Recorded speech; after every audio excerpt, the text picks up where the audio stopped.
Hello and welcome to Sex Part. Today I'm gonna start a new series. What if Deku Life was a romantic K-drama? Part 1. If you enjoyed this video, please give it a big thumbs up, and to watch more videos like this, subscribe to my channel and turn that bell notification on so you never miss an upload. Now wasting no more time, let's begin. At the moment, Bakugo was searching for a meeting place while strolling through a park. He found him after 5 minutes of searching. "Ah, there you are, Baku bro," Red Riot, the number 12 hero, said as he greeted the hero with the spiky hair. Yes, I'm here, dumb hair," he moaned, already getting irritated with the man with the red hair. With a slight smirk on his lips, Kirishima questioned, "What took you so long? Were you out with Kami?" "No, I wasn't with her," Bakugo said, his cheeks starting to flush a little. "I'm not with her all the time." Kirishima teased, "Ooh, you're blushing," his smirk gradually expanding. Bakugo shouted, "Shut up," which somewhat alarmed Kirishima. "What did you want to tell me about?" "Oh yeah," Kirishima recalled the reason he had summoned him. "My important news is that I'm gonna propose to Mina." Bakugo said, "Oh, well, took you long enough," quite bluntly. "You guys have been dating for over 5 years." Kirishima's gaze shifted to the floor.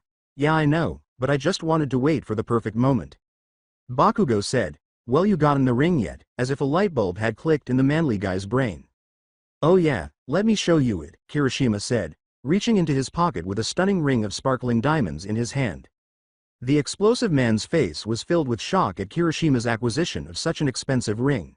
"Whoa, impressive dumb hair." Kirishima's lips curve into a smile, revealing his pointed teeth. "Thanks, I've been saving up the money I've been getting from hero work." "So that's why you've been working so much lately." After saying, "Yep, I just want this thing to be perfect," Kirishima returned the ring to his pocket. He exclaimed, "It's the manliest thing to do." Bakugo said, "Yeah, but don't push yourself too hard," with a worried tone. He didn't want to see his best friend overwork himself, even though he didn't want to acknowledge it. Kirishima put his hand on his shoulder and reassured him, "Yeah, I know," knowing that his friend didn't want to see him hurt. Bakugo leaned back and let out a weary sigh. "Man, I can't believe there's gonna be another wedding soon." "Yeah, it felt like Todoroki and Yaoyorozu just got married yesterday." Bakugo complained bitterly, "I still can't believe Icy Hot made Deku his best man and not me. Speaking of the best man, who's gonna be yours?" Kirishima said to him, "You of course, Bakubro." "Yeah, I knew it," Bakugo revealed, full of pride. With his smile back, Kirishima said, "And I'm gonna be yours, right?" "We'll see how annoying you are when I get married," Bakugo snarled. "So when are you gonna propose?" Kirishima said to him, "Well, I've been trying to, but every time I attempt my tongue gets tied," and she started to laugh pitifully, not very manly. Bakugo sarcastically remarked, "Really, you can shut up," after realizing that his mood had dropped. "What are you so scared of? She's gonna say yes." Kirishima acknowledged, "I know, it's that fear keeps coming back," as his doubts reappeared. "That I'm not good enough for her." Bakugo reprimanded, "Hey, let's not do this again," and Kirishima understood that he meant it. "You are good enough for her, we all think that, and she helped you see that, so please stop thinking you have to prove yourself. You don't. You're not the same person you were in middle school. You're a manly hero." Kirishima's doubts began to fade. Bakugo was correct. He needed to accept his development and the fact that he had nothing to prove. "You're Bakubro, thanks man." Bakugo simply leaned back nonchalantly. He tried to sound as indifferent as possible as he said, "No problem." He knew how much he cared, and his toothy smile returned. A video was then sent to Kirishima's phone, and when he saw it, a furious look came to his face. "Ah, dang it." Bakugo gave him a perplexed look. "What is it?" "Me and Tetsu made a bet on who would propose first, and he just proposed to Kendo," Kirishima said. "Now I owe him $50. Bakugo watched the proposal on Kirishima's phone. "Wow, that was surprisingly really good for the metalhead." Kirishima remarked, "I know, it was so manly," as a tear started to form in his eye. After getting married to the tail man, Mina was currently on her way to see her best friend and number 39 hero, Toru Hagakure, also known as Toru Ojiro. She joyfully knocked on the door of the stealth girl's home after arriving there. "Hello girl." "Oh hey Mina, come in," asked Toru. After sitting down, the two started conversing. "So Toru, how have your kids been?" Her clear mouth released a long, weary sigh. Toru said, To be honest, they've been exhausting," with a weary expression. "Especially since they have their quirks now." After she said that, Mina became more excited. "They have quirks now, what are they?" Oh well, Masaki has this invisible tail, Toru replied. And Tuka has this quirk I like to call invisible finger. Mina's face took on an expression of confusion. What does invisible finger do? Oh, you see, Tuka has two invisible fingers, one on each hand. Toru clarified. Whatever she touches with these fingers becomes invisible, letting her turn objects, people, and herself invisible. Ooh, that's awesome, said Mina. Then she realized the twins were missing. Wait, where are your kids? Oh, Mashirao took them out. I needed a break. Toru sighed once more. She pointed to the stress marks on her clear face with her invisible finger and said, "They're stressing me out nonstop. I mean, look at my face." Mina's eyes were filled with confusion because she was unable to see her friend's face. Toru's lips began to form an unseen smirk. So, how are things going with Kirishima? Oh, things have been going good, but he has been a bit different. Different how? Well, he's been a lot more nervous around me for some reason, she said. Also, he's been at his agency a lot, a bit too much. I guess that is kinda strange. Did it just suddenly happen? Said Toru. Mina gave a nod. Yeah, but I don't really know why, and I miss him. The door was open when both girls started to move. When Ojiro brought the two children home, one of them rushed over to Toru with a sense of excitement. He shared his father's eyes and hairstyle, as well as his mother's hair color. Hey mommy. Toru said, hello Masaki, did you have fun? Masaki smiled amusingly. Yep mommy, I saw cool bugs and even tripped daddy with my tail. Toru turned to see her husband scratching his face shyly. Finding her daughter, she looked around and said, haha, that's pretty funny. Where's Tuka, Mashirao? Oh, she's right here. I guess she's a bit nervous since Mina's here, Ojiro replied. It's okay sweetie, no need to worry. Tuka came out as she gave her father a gentle tail hug. Mina was able to get a close-up look at the girl as she timidly approached Toru. Her hair was blonde like her father's, and she shared Toru's eyes and hairstyle. Ah, they're so adorable, and I love Tuka's hair, Mina replied. Toru said proudly, yep, I did it so looked the exact same as mine, see. Mina nodded with an uncomfortable smile on her face, but her perplexed expression returned. When something buzzed in her pocket, she removed it and looked at her notifications, where she saw a text from Kirishima. Daddy Shark. Hey sweetie, I'm free. Would you like to visit? She was eager to spend more time with him, and a broad smile appeared on her pink lips. Her fingers swiftly typed a message, and Kirishima's response was sent not long after. Eiji is back at home Toru, so I'ma get going. Okay. Well, you go spend some well-deserved time with him, girl. Will do, said Mina. Bye you too, bye Mashirao. Bye Auntie Mina, Masaki said. Ojiro waved his tail, and Tuka simply waved shyly behind her mother. Mina joyfully went to Kirishima's house, where they cuddled and talked for a while. Little did Mina know that the following day, her manly boyfriend would make a surprise proposal. Mina was somewhat perplexed as to why she and Toru were at the park. Although it seemed like a random place to hang out, she didn't mind the park. Mina said, so why are we here Toru? Toru was fortunate it wasn't obvious, but her expression suddenly became anxious. You know, it's fun Mina. Okay? Mina asked doubtfully, aware that something was amiss. Toru said, man, I am hungry Mina, as she rubbed her stomach with her invisible hand. You keep walking forward, I'll catch up with you. Mina was extremely confused because they had just eaten before arriving at the park. Okay. Mina was now walking alone after Toru fled. Beautiful cherry blossoms caught her attention as she was walking, and they followed them in a path. Then she saw a row of pretty pink flowers. Kami made these flowers appear to be real. A few seconds later, she began to notice a man with red hair. Mina's cheeks were flushed with surprise at how well he looked in a fancy black tux. Mina's head shook, jolting her back to the present. He's so handsome. What's going here Eiji? When Kirishima noticed something in his hand, he began to move in Mina's direction. What's that? Kirishima leaned down slowly without responding. His mind inspired him to say, okay Kirishima, you can do it. You're manly. Kirishima inhaled deeply in an attempt to slow her heartbeat. Mina, we knew each other ever since middle school, and after we reunited back at UA High, it's like fate brought us back together. Kirishima exhaled.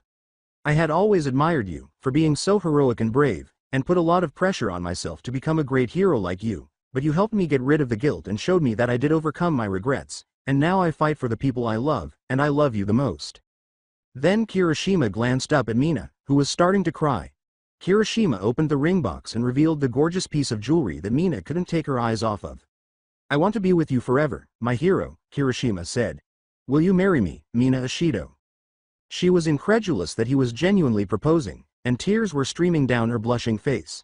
Mina broke out of her silence, knowing she had to respond. She jumped up and down with excitement and said, "Yes, yes." Excited, Kirishima bounded up and raised Mina. Then, with their faces inches apart, he drew Mina near to him. "Really, Mina?" He looked into her yellow eyes, and she looked into his red. Of course. They kissed as soon as they could. Toru emerges with her invisible hands clapping in support of the two. When Mina heard her clapping, she parted her lips and said, "Ha Toru, I forgot you came." After being placed slowly on the ground, Mina realized what had happened. "Wait, did you know about this?" "Yep, Kirishima actually asked me to help him right after you left," said Toru. "Bakugo and Kami helped too." Katsuki and Kami. The two then emerged from behind some bushes, where they had been hiding. Kami winked and said, "Yep, these flowers were totes my illusion," as the flowers vanished. "That was totes adorbs and romantic." Bakugo grinned slightly and said, "Yeah, good job dumb hair, you finally did it, eventually." Kami encircled Bakugo's waist with her arms. "Hey Bakube, when are you gonna propose to me?" "Yeah, don't get your hopes up illusions, that's not gonna happen anytime soon," said Bakugo. Toru started crying. Oh, that was so beautiful. Bakugo's eyes rolled at her emotional outbursts, but he was secretly happy that his best friend was content with Mina and proud that he had the guts to ask her to marry him. Kirishima said, "Hey Mina," as she approached three excited girls who were all jumping together. Mina paused and turned to face her fiancé. "You have to put the ring on." Kirishima placed the engagement ring on Mina's pink finger as she nodded happily. As she examined the stunning ring closely, her eyes glistened. Then a light bulb came on in her head. "This ring is so beautiful, how did you afford it?" "Wait, is this why you've been working so much?" Kirishima nodded, flashing his trademark toothy grin. "Oh, you did that all for me, thank you." Mina enthusiastically gave her manly fiancé copyright a hug before releasing it, keeping their faces close to one another. "I'd do anything for you." The two kissed passionately, anticipating what lies ahead. Jiro was singing live at a rock concert at the time. She became a musician as a side gig in addition to her primary job as a pro hero. She had developed a sizable fanbase, with her boyfriend, number 44 Hiro Kaminari, being her biggest admirer. The two had been in a relationship for roughly 6 years. Since the school festival in U, they had a fondness for one another. But were unable to confess to one another. However, Kaminari eventually asked her out after their agencies were next to each other, and they have been together ever since. They have been making an effort to conceal their relationship, but Kaminari in particular hasn't been very good at it. Mina discovered it quickly, and gradually the other friends followed suit. Since they discovered the two making out at the agency, even their co-workers at their agencies are aware of it, but at least the media is unaware. As Jiro's performance came to a close, she sang her biggest hit, Hero 2, and the audience began to cheer her on loudly. Kaminari was the one who cheered the loudest. The audience applauds Jiro after her performance, with Kaminari giving the loudest applause. Yeah, that was amazing." Jiro's eyes rolled and her cheek began to burn a little. They were expected to keep their relationship a secret, even though she loved and appreciated his support. After singing for a long time, she went backstage to rest well. She noticed a text on her phone as she was wiping the perspiration from her face. "Pikachu. When you have a moment, come see me at the agency." It seemed like the ideal thing to do after the concert, so Jiro cheerfully texted the Electric Man back. Her boyfriend was waiting for her when she arrived at his agency after everything had been finalized. His eyes glowed with joy upon seeing Jiro. "Hey Kyoka. Hello Kam-ki." Then Kaminari's head approached hers in an attempt to plant a kiss on the girl with the earphone jack. However, Jiro stopped him by zapping him in the ear with her earphone jack. He rubbed his ear gently and said, "Ouch, what was that for? Don't you remember we're keeping this relationship a secret?" Kaminari's eyes grew wide with insight. "Oh yeah, oops." With a faint smile on her face, Jiro simply rolled her eyes and the two entered. "Okay. Now we can kiss." Kaminari's lips curled into a smile, and Jiro's smile met his. The two pressed their lips together and started discussing their day. "Man babe, you were incredible out there," Kaminari said. Jiro's cheeks get flushed. "Thanks Kam-ki. No problem babe, I really mean it, your voice, guitar skills incredible." As Jiro's body began to heat up from all the praise she was receiving, her hand reached for her earphone jacks and timidly played with them. So how did your fight go defeating that villain with Zero? With a sigh, Kaminari placed his hand on his head. It went pretty well, but unfortunately I ended up frying my brain for a bit. Snickers began to escape the dark purple girl's lips as she couldn't contain her desire to see her boyfriend's fried face. Kaminari simply grinned at her endearing giggles, pleased that she thought he was funny. Have you fought any villains recently? Not recently, since I've been busy with the concert, but now I'm free, Jiro informed him. Kaminari said, well, today wasn't that hard, so I can team up with you. Yeah, maybe as long as you don't kiss me while we fight, Jiro replied. Kaminari's lips formed a seductive grin. That's gonna be hard, but I can try not to as long as we can kiss after. The same grin appeared on Jiro's face. She did enjoy working with him, despite the fact that his jokes were annoying. Okay, we'll see. Kaminari inquired, well, do you have plans this week? Jiro informed him, oh, I'm heading over to Yao Momo's house. She said she had some big news. Kaminari's eyes widened as a light bulb went off in his brain. Hey, Kirishima told me he had important news too. Hey, you don't think they're doing it? Jiro looked at him incredulously. No, Yao Momo is already married to Todoroki, and Kirishima is dating Mina. With a, yeah, I guess you're right, Kaminari responded. Anything else? Well, I'm going to teach Eri how to play the guitar, Jiro informed her. I forgot she wanted to be a musician, Kaminari remarked. Well, I'm sure she'll learn quickly. You're a great teacher. I mean, you taught this idiot how to play like pro. Jiro burst out laughing. Yeah, that's true. One of his colleagues remarked. Chargebolt, there's been villains spotted.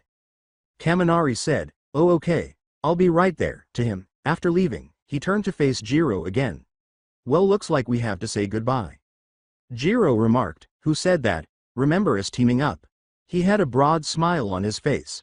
Okay, meet you there, earphone jack. Later that day, the two heroes demonstrated their amazing teamwork by defeating 3 villains with ease. Following their altercation, the media surrounded them. Hello, Chargebolt and earphone jack, can we ask a few questions? Sure, why not, said Kaminari. Jiro simply flinched at his response because he was aware of the questions they would pose. Alright, first one, is it true that grape juice is a pervert? Well, he used to be one, but he's changed since then, noted Kaminari. Okay, now an important question, are you and earphone jack dating? When Jiro heard the question, she knew it was coming and her cheeks began to burn. But Kaminari was surprisingly composed. Ha, I wish. I keep on asking her out but she turns me down every time, he replied. Earphone jack's stress has subsided, and he's actually doing a good job of hiding it. Well, one day I'll get her to go on a date with me. Probably not, concluded Jiro. Backing up slowly, Kaminari said, Alright, that's enough questions, with his arms extended. Fortunately, they managed to escape and found themselves in an alleyway. That was a close one, claimed Kaminari. I keep telling you not to agree to answer questions, they always ask that, Jiro stated to him. Kaminari started to scratch his neck uneasily. Jiro said, oh yeah, sorry, and turned to leave. Hey wait, where are you going? I thought you said you were gonna kiss me after the battle. She remarked, actually I said, we'll see. Kaminari let out a defeated sigh. I guess that's true. When Jiro saw his dejected expression, his eyes widened like a cute puppy, and she felt sorry for him. Suddenly, Kaminari felt Jiro's gentle lips against his, and they shared a brief kiss. There, are you happy? Kaminari flashed a broad, agitated smile. Yep, definitely. The two parted ways after Jiro couldn't help but laugh at his face. Kaminari was meeting Kirishima at the park the following day. Hey Kirishima. Hey bro, the two said as their fists met. How's things been with Jiro? Kaminari told him, things have just been amazing, and the thought of her made him smile. That's great. Kaminari inquired, so, what's the big news you had to tell me? Kirishima was relieved he asked, as he was unable to contain the information any longer. Well, me and Mina are getting married. The news causes Kaminari's eyes to widen. What really? Kirishima replied, yep, I proposed to her 2 days ago. In the most manly way ever, and she said yes. Whoa Kirishima, that's great, Kaminari let out. Have you two decided when the wedding will be? Kirishima exclaimed, we've decided that we'll get married in 6 months, with enthusiasm still evident. And we've decided where the wedding will take place. Ooh, where? inquired Kaminari. Kirishima informed him, it's this lovely area, with pink flowers and cherry blossom trees. I want to make sure this wedding is perfect for Mina. He already knew the answer, because it's the manly thing to do. Kirishima said, yep, with a proud hand on his chest. Kaminari inquired, who are you inviting? Kirishima informed him, of course, Class 1A. Some of the teachers from UA like Mr. Aizawa. Also want to invite Taishiro, Amajiki, Kendo, and Tetsu. Well, that's really great, man. I'm glad you're finally typing the knot. Then he had a question in his mind. Yeah, man. I love Mina so much. Hey, I have a question. Yeah, Kirishima, shoot. Well, I was just wondering, when are you gonna ask Jiro to marry you? He replied. Sweat began to trickle down the blonde's head. Well, I don't know. I mean, we're definitely not on the same level as you and Mina. Are you sure, man? Yeah, he said tremblingly, his voice breaking. Kirishima wasn't buying his response and knew something wasn't right. Do you love Jiro? Yeah, of course. How could I not? He replied. Kirishima said, then why not try to go to the next step? Well, things are going so well right now, there's no need to go to the next step. Besides, Jiro probably doesn't want to get married. Everything is fine, Kaminari stated. Kirishima made the decision to stop pressuring him and wished for a quick change of heart. In all honesty, Kaminari was afraid of getting married because it would take a lot more work and he didn't want to ruin his relationship with Jiro or lose her. Even though Jiro has visited Momo's enormous mansion numerous times, she is still in awe of its size. Momo opened the door for Jiro when she knocked. Hey Yao Momo. Momo led the earphone jack girl to one of the large living rooms and said, hello Kyoka, come in. Jiro plopped down on the comfortable couch, feeling immediately at ease. Oh, I missed this couch. Yep, it is one of our most comfortable couches we have, Momo replied. She had about 40 couches. Do you want some tea before we talk? Jiro's face became perplexed. Surprised Todoroki lets you have tea. The woman with the ponytail let out a mocking scoff. You know, Shoto isn't as opposed to tea as you think, so do you want some? Nope, I'm fine. She smiled as she took out the wine she had brought. Want some? Momo started to shake a little as nervousness seeped into her body. I think I'll stick to tea. Jiro was perplexed by this and made sure to pick Momo's favorite. Really? Her face was dripping with sweat, and the anxiety had made her smile seem phony. I can't be drinking that right now. Jiro had a skeptical expression on her face and suspicious eyes. Why can't you? Momo said, well, you know that big news I had, as she took a seat beside Jiro. And Jiro said, yeah. Well, here it is, Momo said, inhaling deeply as she prepared to respond. I'm pregnant. Jiro's jaw dropped and she was immobile, frozen in shock. Momo brought her best friend back to the present with a gentle tap of her finger. You're what? I'm pregnant, Momo said again, beaming broadly. Jiro gave her best friend a hug and said, really, that's great Yao Momo. How did Todoroki react? Momo's anxiety returned, and she was now attempting to avoid making eye contact. I haven't told him yet. Jiro inquired, well, how long have you known? Momo touched her chin with her finger and began to reflect, for about a month now. Jiro remarked, you've known for a month, why haven't you told him? Well, Todoroki has a lot of trauma and I don't know how he'll react, or how to tell him, Momo said. You remember how he was before we got married. Jiro began to recall what her best friend had told her had occurred. Todoroki was apparently planning to leave the marriage because he didn't want to harm Momo the way his father had harmed his mother, not because he was malicious. Fortunately, his father managed to regain his sanity, and the two have been wed for nearly a year. Jiro was aware of how difficult that circumstance was for Hera. She nearly lost the love of her life. In an attempt to console her best friend, Jiro put her arms around her, and Momo returned the hug.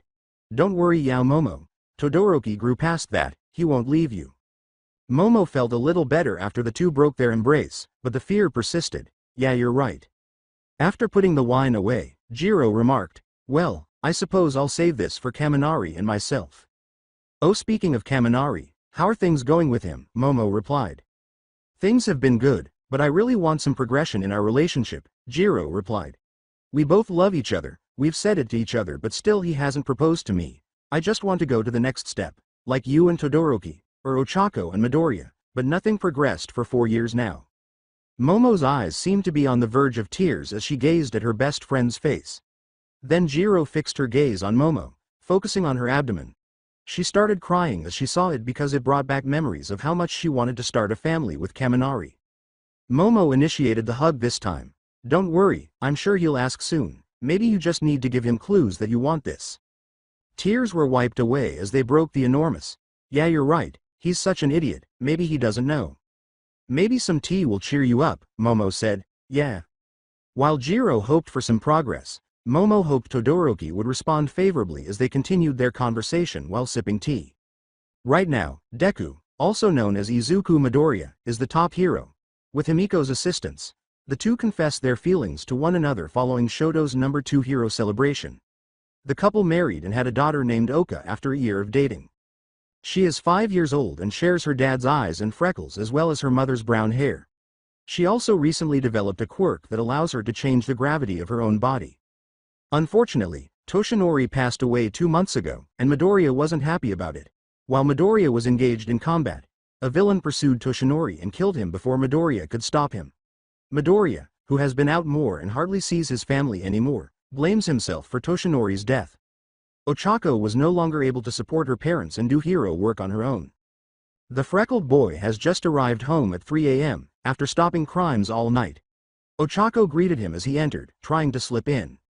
She said, "There you are, Deku," in her typically upbeat voice, but with a hint of rage. Midoriya tried to sound upbeat as he said, "Oh hey Ochako," but he was too exhausted. Ochako rushed up to embrace him with excitement.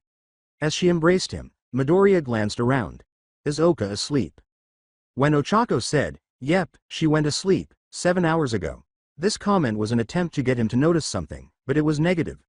The two went upstairs to their room because Midoriya was too exhausted to notice. Ochako's eyes instantly noticed the scars on Midoriya's arm as he was removing his hero costume. What are those, Deku?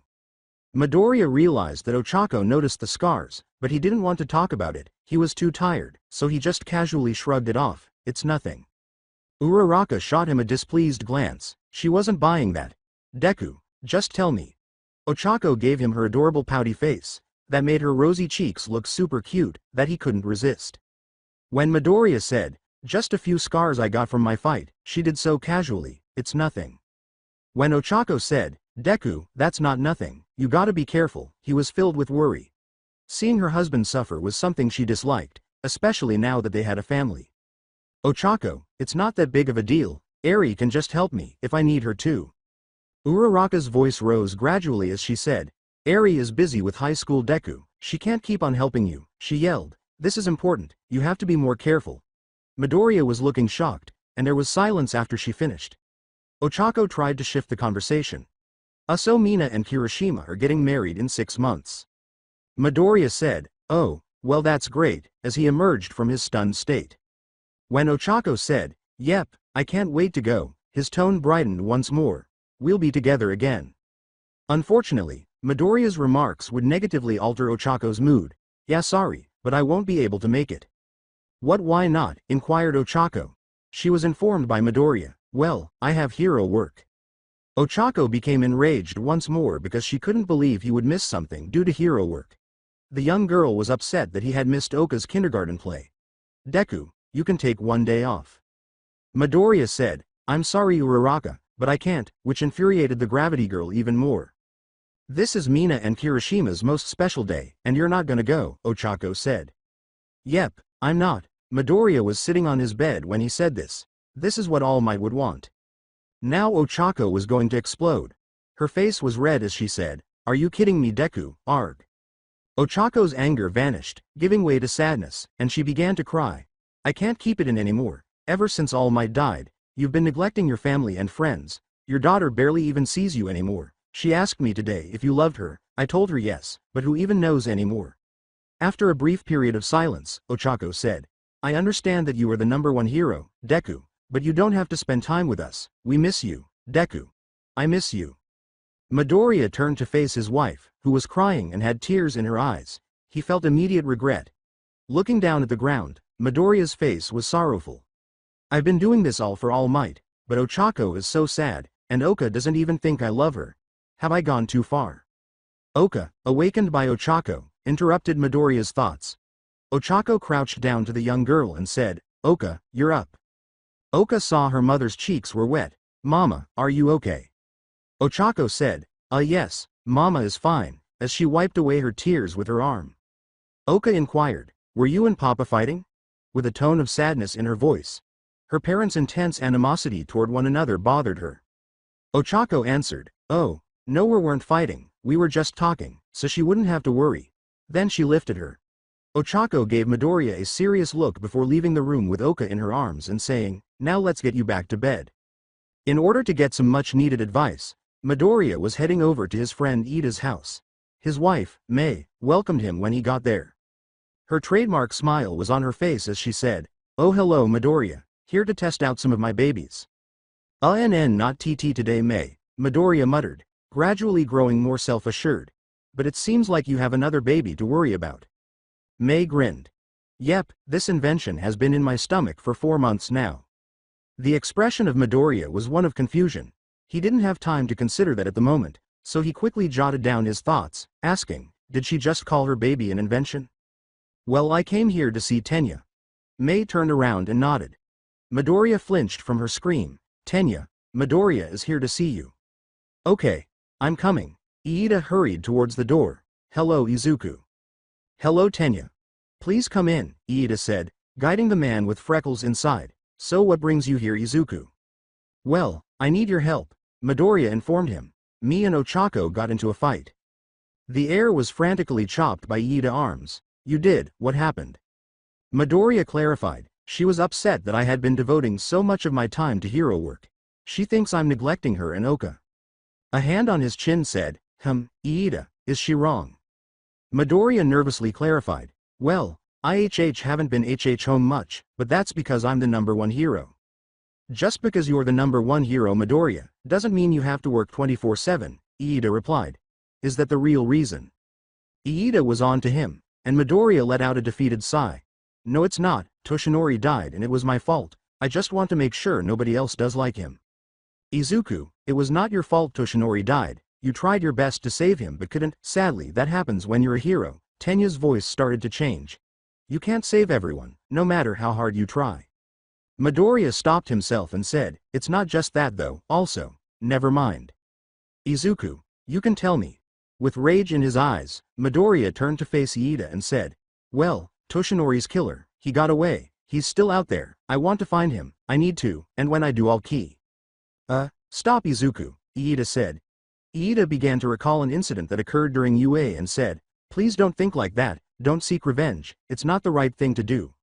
I went through the same thing with Tensai, I wanted to find Stain and destroy him, but I almost got killed because of it.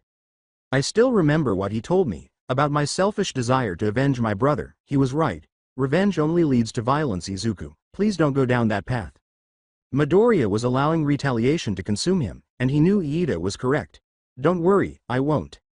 Iida's mood somewhat improved because he didn't want Midoriya to repeat his previous error. Now back to your family. You do have to make time for your family. He concluded.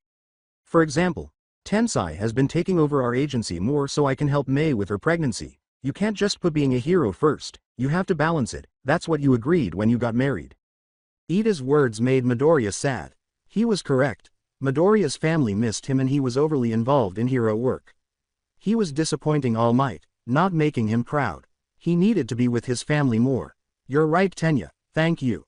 No problem Izuku, I'm always here to help you find a solution, he replied. So how it going with Mei being pregnant, has it been stressful, replied Midoriya. Iida's composed expression vanished in an instant, and his arms began to chop once more. Oh yes it has been. Midoriya laughed at his companion. Well don't worry, I'm sure you'll be an amazing father. Let's hope. Have you two decided on names yet? Iida remarked, no not yet, but it's not like it'll matter since Mei probably won't remember, with a displeased grimace. Mei remarked, that's not true, I'll remember, I'm not like I used to be. Iida said, all right, tell me the name of Izuku's wife.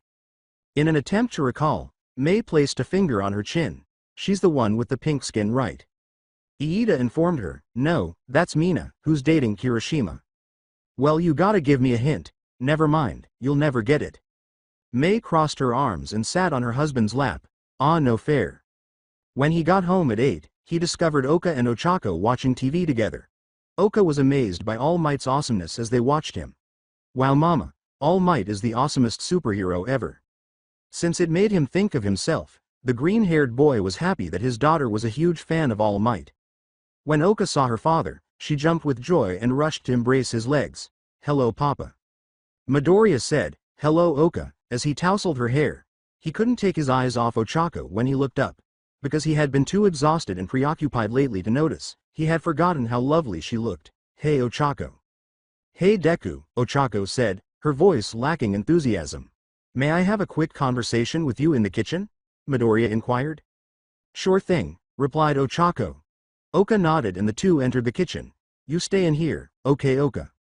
"Well, IWW wanted to tell you something," Midoriya muttered uneasily. When Ochako said, "I have something to tell you too," Midoriya nodded, and they both apologized. "Want to say it at the same time?" Ochako's eyes were so cute, but her face was sad. "I'm sorry, Deku. I shouldn't have yelled, and I was being selfish. I know you have hero work to do." Midoriya said, "No, Ochako, I'm sorry, you were right, I've been doing too much, trying to find Toshinori's killer and kill him, letting revenge take me over." With tears streaming from his eyes, he tragically collapsed to his knees and embraced Ochako's legs. "I'm sorry, Ochako. I really am. I promise I'll do better." Without replying, Ochako knelt down and gave him a hug in return, providing Midoriya with the solace that only she can provide. She meant it when she said, "It's fine, Deku, I forgive you." She had faith that he would change. The two released their embrace and looked into each other's eyes as they said, "Thank you, Ochako. I love you." Ochako's lips curved into a broad smile. The two then began to close the distance between them, and their lips met in a passionate kiss as they said, "I love you too." Ochako was giddy with anticipation, missing the feel of his rough but reassuring lips, while Midoriya was ecstatic and had forgotten the wonderful sensation of her soft lips. Oka let out a startled, "Mama, Papa," and the two parted ways. They gazed down at Oka, who was looking surprised based on what she allowed her eyes to see. They simply made out in front of Oka, completely unaware that she was awake. Both of them hoped the young girl didn't see too much. Well, I think it's TT time for BB bed," Midoriya lowered her voice. Ochako said, "Yeah, let's go, Oka," with trepidation. Midoriya received a call on his phone before Oka and Ochako could depart. "Who is it, Deku?" Midoriya took his phone out. When Midoriya answered the phone, she heard the explosion boy yelling and cursing. "It's Kacchan." Bakugo calmed down a little and told Midoriya, Hey, calm down, Kacchan. Tell me slowly what happened." Midoriya's face instantly turned shocked upon hearing the news, and he froze. "What happened, Deku?" inquired Ochako. Midoriya informed her, "Kirishima, he's in the hospital." Kirishima was carried through the doors of Central Hospital by Bakugo and Tetsu. Mina waited for the two of them after Bakugo called to inform her that Kirishima was hurt. Because of the damage, Kirishima was taken to an emergency room right away. Bakugo was in the waiting room with Mina. Itsuka was in her Fianca copyright S room at the hospital as well. Bakugo gave Mina a hug while she sobbed into his chest. "I'm sorry, Mina, but this is Kirishima, the manliest guy ever, he'll pull through." Then Midoriya rushed through the door, running Mina and Bakugo over. "Is he okay?" Mina's expression was one of misery as she glanced up at Midoriya. "We don't know yet." Midoriya gave Bakugo a look. "How did this happen, Kacchan?" Bakugo glared at him angrily. "Fine, I'll tell you too. Here's what happened. 2 hours prior to that, police force member and Detective Naomasa Tsukauchi summoned Kirishima, Bakugo, and Tetsu to the police station.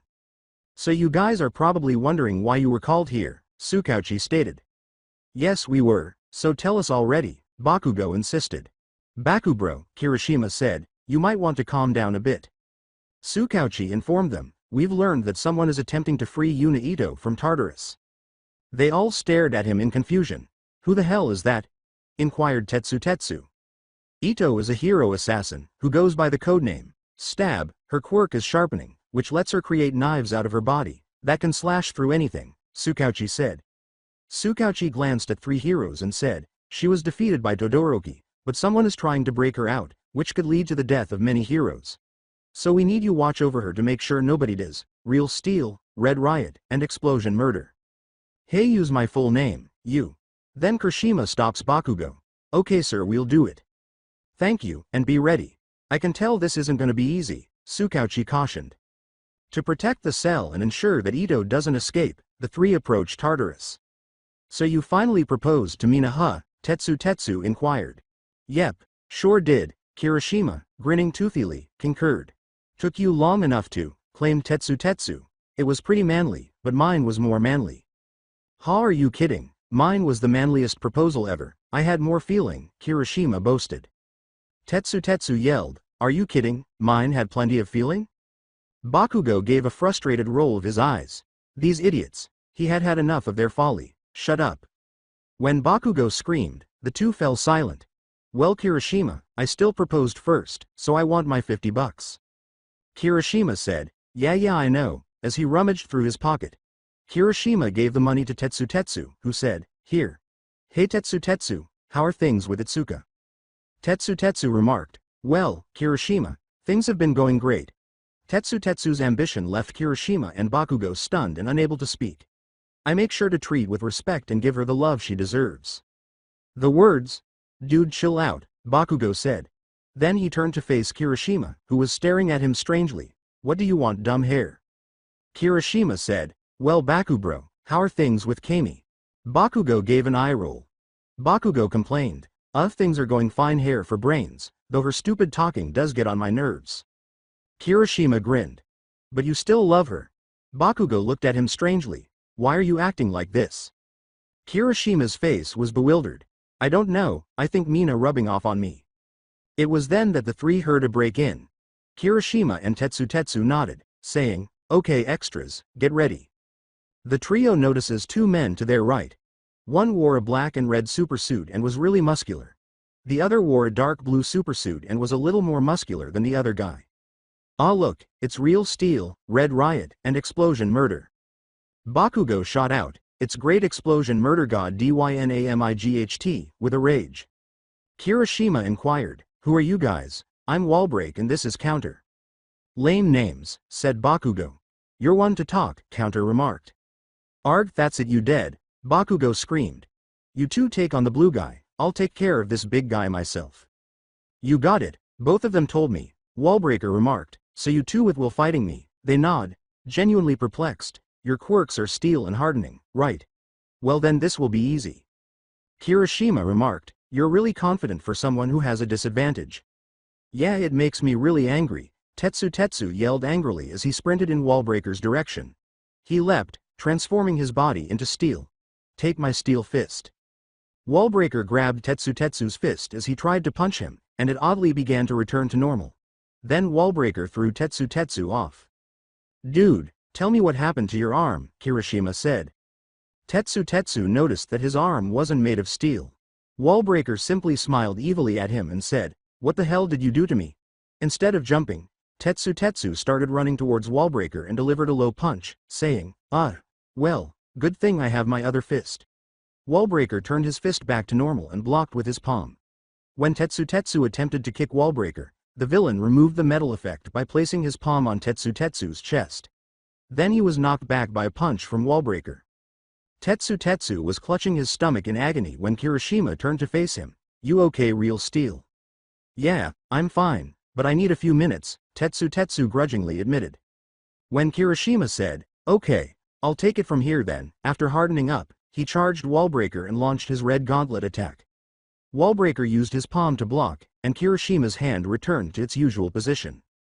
When Wallbreaker said, those attacks won't work on me, my quirk is object destruction, it lets my palms destroy any object, including your rocky armor. Wallbreaker, his quirk object destruction. His quirk gives him object destroying cells on his palms, letting him destroy anything with his palmar side of his hand. He couldn't even eat as a kid because his food kept getting destroyed. Then Wallbreaker karate chopped Kirishima's arm with his arm. Kirishima then used his left hand to block his force palm attempt. Wallbreaker took advantage of the fact that his hardened armor was obviously broken to force palm him with his right hand, but Kirishima was able to headbutt him and knock him back. Rehardening his arms, Kirishima charged in for another assault. Kirishima sidestepped Wallbreaker's attempt to force palm him and punched him in the side instead. Kirishima took advantage of Wallbreaker's discomfort to land a number of punches. After he steadied himself, Wallbreaker force palmed Kirishima's chest, shattering some of his hardened armor. Then he launched Kirishima back with another force palm. However, Kirishima remained upright after the blow and turned to face Tetsu. You ready now, real steel? Metal formed from Tetsu. Yep, let's do this. The two sprint in Wallbreaker's direction.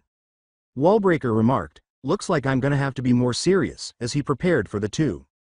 Tetsu declared, it's time for a punch from my steel fist. Wallbreaker used both hands to block the two of them when they tried to punch him. Tetsu's hand was cracked by Wallbreaker, and both of their hands' armor is broken. Wallbreaker broke the metal armor on Tetsu's chest by force palming it while the steel boy was in agony. He then launched Tetsu into the wall with a punch to the chest. Then, using his other fist, Kirishima attempted to strike Wallbreaker, but Wallbreaker blocked the blow. The hardened armor on Kirishima's chest was then broken when Wallbreaker struck it with his fist. Then he seized Kirishima's hand once more and threw Red Riot to the floor. Kirishima could hardly stand after he slammed him 8 times. Wallbreaker stopped him when he tried to do so by pushing him with his hand toward the ground. The Battle of Great Explosion Murder God Dynamite. So you think you can take me on by yourself, Counter remarked. I know I can, stupid name. Bakugo declared angrily and confidently. Now are we gonna talking, or fight? Okay, we can start, Counter said. I'll let you have the first hit. Bakugo's expression was bewildered, and he was a little dubious about this offer, but he dismissed it. Bakugo ran up to Counter and exploded from his arm, saying, okay then, but you won't be able to take this attack. Bakugo glanced at Counter, who appeared to be unaffected by the assault. What the? Counter said, unimpressed, is that all, which infuriated Bakugo. Bakugo said, no way, and began to detonate a series of explosions. However, Counter was able to withstand the assault and appeared to be only slightly hurt. Impossible. Now I'll attack, Counter arm says as he begins to glow and throws a strong punch at Bakugo. This attack was blocked by Bakugo, but it still managed to slide him across the room. Bakugo said, your quirk is absorbing my power, isn't it, with annoyance? Yep, my quirk is power absorption. Counter, his quirk is power absorption, letting him absorb the power of attacks and store the power for his own attacks, making him like a punching bag. Bakugo grunted and rolled his eyes. So your power isn't even your own power, he said. Bakugo rushed in Counter's direction, and Counter tried to punch him, saying, pathetic. Well, I still pulverize you. After jumping over the punch, Bakugo let out an explosion. However, this backfired, and Counter punched him using the power from the attack to power up his other arm. After blocking the blow, Bakugo let out a huge explosion from his arm, which slightly knocked Counter back. After placing his arm on the ground, Bakugo struck Counter with a landmine blast. After that, Bakugo ran over to Counter, side punched him in the face, and let out a blast. After regaining his balance, Counter used all of the strength he had stored in his arm to get ready to punch Bakugo. Bakugo blocked Counter's punch and detonated an explosion, knocking Counter back. Bakugo became vulnerable as his forearms began to hurt. Counter took advantage of the opportunity to use what little strength he had left to punch Bakugo. Bakugo ran back to Counter and threw a series of powerful blows at him. Following the attack, Bakugo used Howitzer Impact, his most potent move. Bakugo heard Counter getting back up before he could leave. Well, it looks like I damaged some of the place, but whatever, not destroying property was never my thing, so well better help out dumb hair. How? Because of all the power he had stored, Counter's arm began to glow even brighter than before. After that, he punched Bakugo, and the blow was too powerful to parry. After being hurled in the direction of the wall, Bakugo used an explosion to avoid colliding with it. At that moment, he realized Kirishima was in danger. Kirishima. Wallbreaker is still forcing Kirishima to do this. Bakugo stops Wallbreaker before he can punch Kirishima in the face, sending him flying with an explosion. Hey Kirishima, you okay? Kirishima tried to stand up after glancing at Bakugo, who had scratches on his face. I'm fine, I can beat him. Kirishima lost his strength and collapsed. Bakugo turned to see Tetsu clearing debris from him and said, no, you need to go to the hospital. He was aware that the only way Kirishima would be safe was to flee, which he detested doing. After blinding the two villains with a stun grenade, Bakugo made his getaway with Tetsu and Kirishima. When Wallbreaker and Counter's vision returned, they saw that the pro-heroes had vanished. And he called me pathetic. Wallbreaker remarked, well, we didn't come here to kill them, not yet, we're just here to free her. Current time. Midoriya said, so that's what happened, with regret. With a, oh poor Eijiro, Mina spoke. Bakugo clenched. Arg, if I'd only taken out that stupid guy first, he growled angrily. Kachan, don't blame yourself, it's not your fault, Midoriya remarked.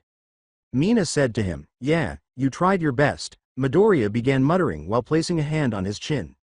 But why are these villains trying to break this person out? Are they trying to murder heroes? Or is there something bigger? And their quirks were the perfect counters for Kachan, Kirishima, and Tetsu. It's like they knew they were gonna be the "Shut up, Deku," yelled Bakugo.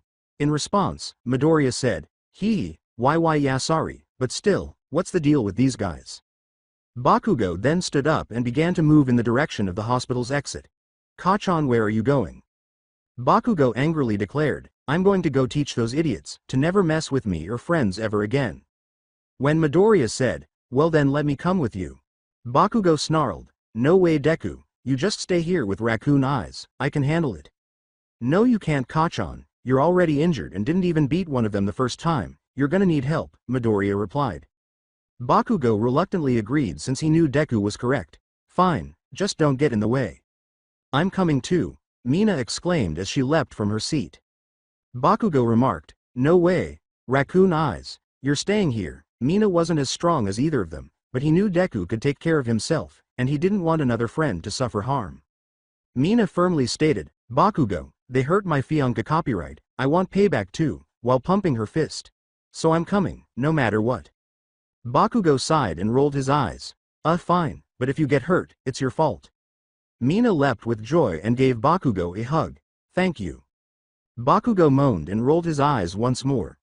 Stop hugging me and let's go. With a, okay great we have a team now, Midoriya exclaimed. Let's go beat those guys now. Bakugo, Mina, and Midoriya set out to vanquish the bad guys who hurt Kirishima during the battle at Tartarus. Bakugo shouted, okay extras, hurry up and let's go defeat those guys.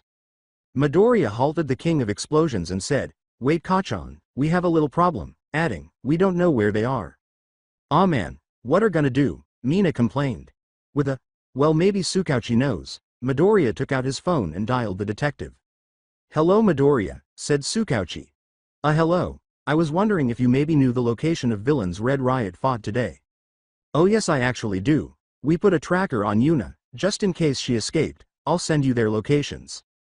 Midoriya said, thank you, and he was given the address. Mina remarked, that's over by that construction site. Well what are we waiting for, Bakugo replied. Let's go slowpokes. The three of them wait atop a building to plot an attack, but they only see two people at the construction site. Looks like the guy that beat up Kirishima isn't here, Bakugo murmured. I'll have to destroy him later. Well I can take out that lady, while you two take out that big guy, Mina replied. Bakugo angrily questioned, are you kidding raccoon eyes, she's a hero assassin, do you want to die? I can handle it Bakugo, I have really good reflexes, Mina boasted. She won't be able to hit me. Bakugo moaned, fine, just don't get killed. The trio confronted the two villains after jumping from the building. So you're back with a new team, Counter's statement read. Yeah, and we're gonna kick your butt, Bakugo replied. And where your annoying little friend? Counter said, none your business, and prepared to fight, now let's begin. Stab declared, I'll kill the pink one, yeah, that's not gonna happen, Mina replied. When Stab activates her quirk, enormous, sharp blades emerge from her arms, causing her to flinch in agony as they cut her arms, and she begins to approach Mina while her blades scrape the ground. Mina said, oh, and began to back away. Yuna Ito, or Stab, her quirk sharpening, letting her grow sharp blades out her arms with the metal in her body, apparently though there's another secret feature to her quirk. Haha, I told Bakugo I could handle you. Stab began her attack with a side slash with her right arm, which Mina ducked under by falling to the ground. She then slashed downward, but Mina ducked it by doing a handstand jump. Stab attempted to cut her in the air, but Mina ducked by doing the splits. Mina landed on her back and began to break dance for a while before launching herself off the ground and kicking Stab in the face. So you rely on speed I'm guessing, that kick of yours wasn't that powerful, Stab said, getting to her feet with an angry expression. Then, I'll have to use speed too. Tiny blades that resembled daggers emerged from Stab's arms. With a hint of nervousness in her voice, Mina stated, I have a feeling this isn't gonna be easy. The battle between Bakugo and Midoriya and Counter is about to start. Midoriya activates full cowl at 5%, and the two run in Counter's direction. Bakugo punches Counter and releases an explosion, while Midoriya uses a 5% Detroit punch. Counter blocks both of these attacks with both arms and keeps the power in his arms before punching the two in the ground. Bakugo releases them with an explosion, and Counter stores that power. Then, as Counter hurried to the two and attempted to punch them, they both sidestepped and struck Counter from behind. Counter then stored the power and spun around, striking them as he did so. Midoriya said, time to power up, as he activated full cowl at 30%. Bakugo ran up to Counter, grabbed his arm, and slammed him on the ground while releasing an explosion. Bakugo then released Counter on the final slam, and Counter used the attack's stored energy to punch Bakugo in the face while in the air. After that, Midoriya ran in the direction of Counter, who tried to punch him. He slid to avoid him, then used a 30% Detroit smash to topple him. Midoriya opened his hand and slammed Counter to the ground while he was in the air. The impact of the fall sent Counter a little higher in the air, whereupon he flipped. Bakugo then used an explosive to free Midoriya by transferring power to his leg and stomping on him. After Stab released the daggers from her arms, she hurried over to Mina and began attacking her quickly. Mina was able to dodge all of the blows because of her speed, and she then jumped onto her arms and kicked Stab back. She then threw acid at Stab, but it had no effect on Stab's daggers, so she was able to block. Stab then hurried back to Mina and got ready to stab her. Mina swerved to the right to avoid the attack, then attempted to kick her from behind, but before she could do so, sharp daggers emerged from Stab's right arm, which Mina kicked, injuring her foot. "My hands aren't the only place my blades come out," Stab replied. Stab grabbed her leggings and slammed her to the ground, but Mina jumped onto her hands and released acid from them, burning Stab's feet. Mina then proceeded to attack and punch Stab, but Stab made daggers come out her arm. Mina stopped her attack, and Stab used her vulnerable state to stab her. Mina blocked, but her arm was stabbed, and then Stab uppercut her in the chest, sending her flying. Mina had secreted a non-corrosive liquid from her feet and began sliding towards Stab. Stab then got ready to stab Mina as she fell, but Mina managed to throw herself away by shooting acid at the ground, landing on her hands, then launching herself into the air and shooting acid. Stab blocked the acid and then charged at her, slamming Mina to the ground when she got there. The impact of the move sent Mina slightly into the air. Stab attempted to slit Mina's neck, but Mina blocked with her left arm, which ended up getting stabbed. "I know what your weakness is." Mina fell to the ground, still in pain from her 2 wounds. Stab's blades went back inside her body, and she began to walk towards her. Mina trembled in fear, thinking that this was the end, but as they got close, blades came out of Stab's hand, and she flinched from the pain, giving her an idea. "That's it." Mina kicked Stab in the chest, sending her backward. Stab gave her a look of rage and tried to stab her, but Mina swerved to the right and gave her an uppercut instead. Then, she tried to roundhouse kick Stab, but she grew blades out of her arm, so Mina stopped and punched her in the face while she was in pain. Then, using this as a distraction, Mina came in and kicked Stab in the face, and after the kicks, she backflipped on her feet. When Bakugo's palms finally hurt and he stopped punching, he transferred all the power he had stored from Bakugo to his right arm and slowly punched Bakugo. Meanwhile, Bakugo and Midoriya were hurling explosions and furious punches at Counter while Midoriya was attempting to assess Counter and identify a weakness. When Midoriya finally figured out how to remove Counter, his face lit up with joy. "I got it, Kachan." After finishing his last blow, Bakugo stood up and said, "Finally, took you long enough, Deku, what's the plan?"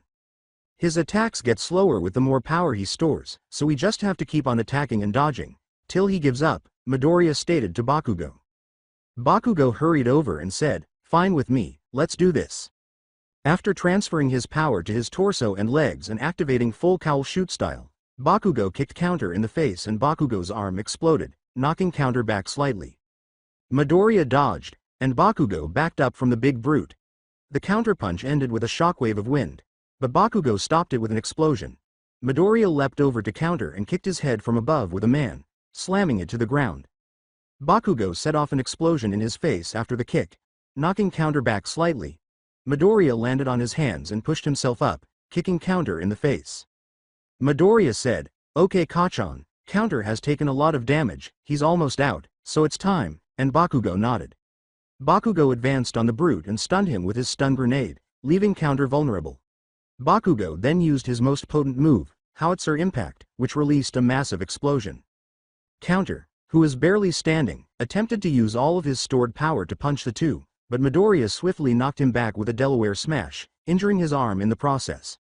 Counter fell back and launched his punch, laying down, sending a powerful shockwave through the air, and Stab ultimately fell back from Mina. Counter gasped, we gotta get out of here, adding, we're not supposed to kill them, yet. Counter produced a smoke-releasing device, which allowed the two to flee. Arg, cowards, snarled Bakugo. Next time, Kachan, Midoriya said, we'll stop them. With great excitement, Mina approached the two and said, see Bakugo, I told you I could beat her. Midoriya exclaimed. Yeah Mina, you did great, she said. With a simple shrug and eye roll, Bakugo said, I guess you did prove me wrong, you were okay. Okay. I totally kicked her butt. Mina snapped out of it, then looked at Midoriya's arm and said, you okay, Midoriya? After shaking off his discomfort, Midoriya said, yeah, I'm fine, just used too much power. Yeah, we better get to the hospital, Mina said, feeling pain in her wounds. The three then returned to Central Hospital to receive treatment for their injuries. After that, they all go see how Kirishima is doing. In his bandaged hospital, Kirishima exclaimed, oh hey guys. Bakugo asked in a worried tone, are you okay? Yeah of course I'm okay, revealed Kirishima. It would be unmanly to die like that. Oh I thought you were gonna die for a second, Mina replied. Kirishima responded, yeah, there's no way I'm dying before we get married, Mina. Mina gave him a hug and said, oh, I'm so happy you're okay, but he was in pain because he had been hurt. Ow, Mina. Oh I'm so sorry, Kirishima said, well, that guy sure gave me trouble, I couldn't even activate my unbreakable state, with a worried tone. At that point, he was in a determined and enthusiastic mood. But I will beat that guy the next time we fight. As Bakugo put it, yeah you will dumb hair, man Kirishima, you should have seen me tonight, I totally kicked this hero assassin butt, Mina replied. Kirishima remarked, I bet you did, babe, you have really awesome moves. Then the two saw Midoriya contemplating something. Hey what's up bro? Just thinking about those villains from today, Midoriya informed him. I have a feeling this is bigger than we think. Stab and Counter have just reached a base underground. I have gotten Stab. Very good, part 1 of the plan is complete.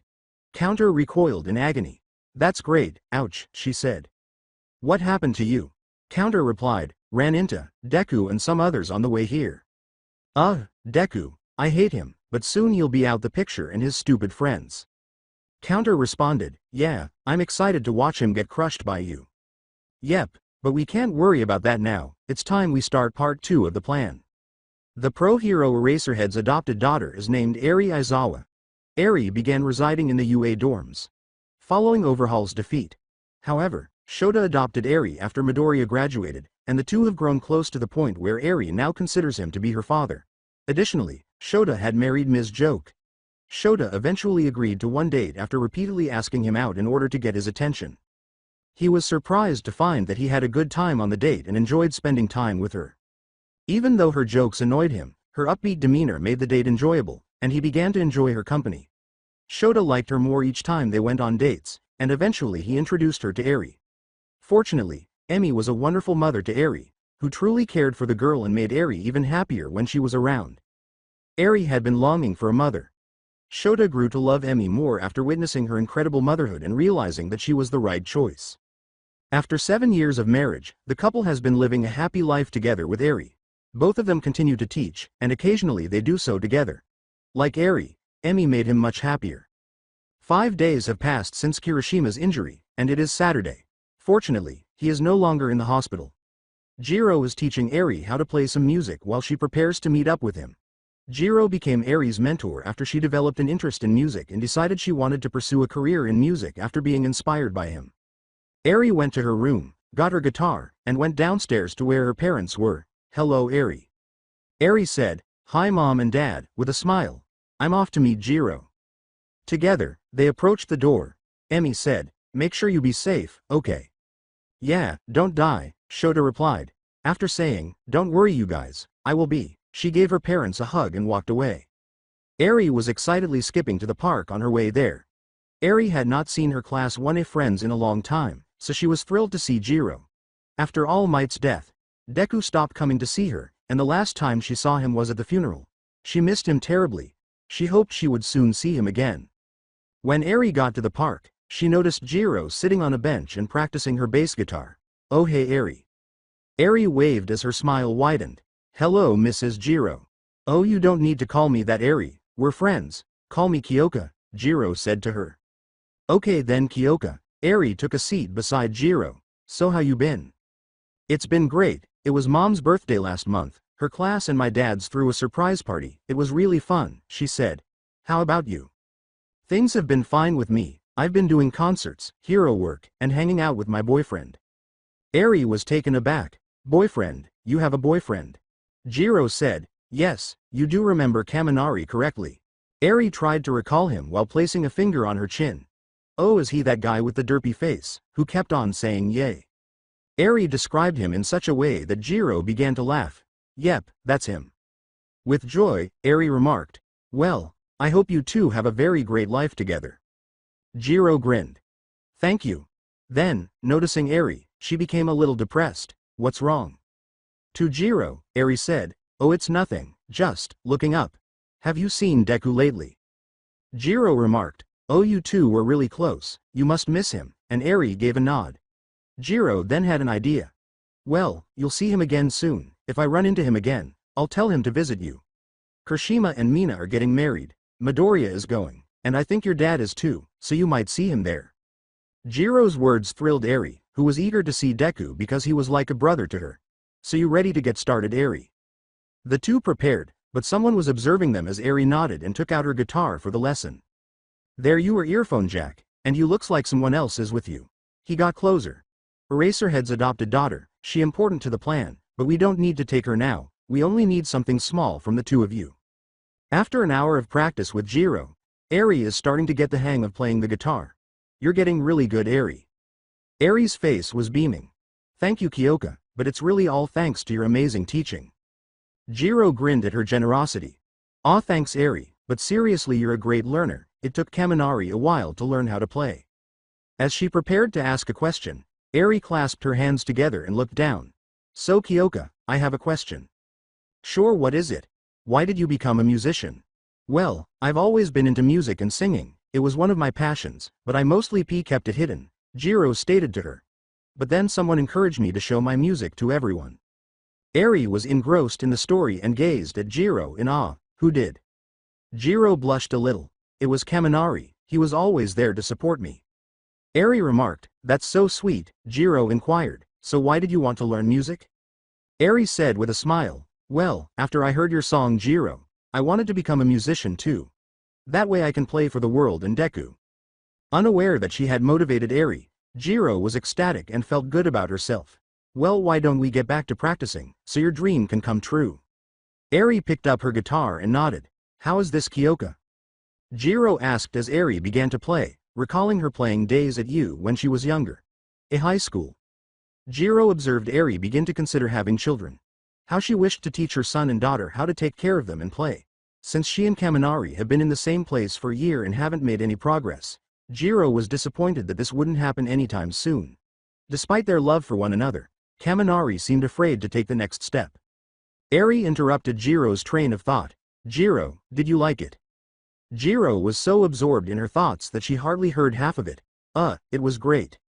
Eri was ecstatic when she heard the words, and her music was truly amazing. Abruptly, a hand materialized beside the pair. Terrified, Eri let out a louder scream than present mic. Then it began to glow. Eri ran away from it. The two fled from the exploding arm after Eri nodded. What the heck was that? After what had happened, Eri was still a little shaken. I don't know. A man emerged wearing a dark purple super suit. Before it grew back, he had no right hand. Eri ran to the tree and hid behind it after hearing the words. Eri, hide behind that tree. I don't want you to get hurt. Who are you? You can call me Blow Up, he declared. Remarking, what a lame name, Jiro rolled her eyes. Why are you here? What do you want? I've been tasked to get your blood, earphone jack, said Blow Up. Jiro wondered, why would he want my blood?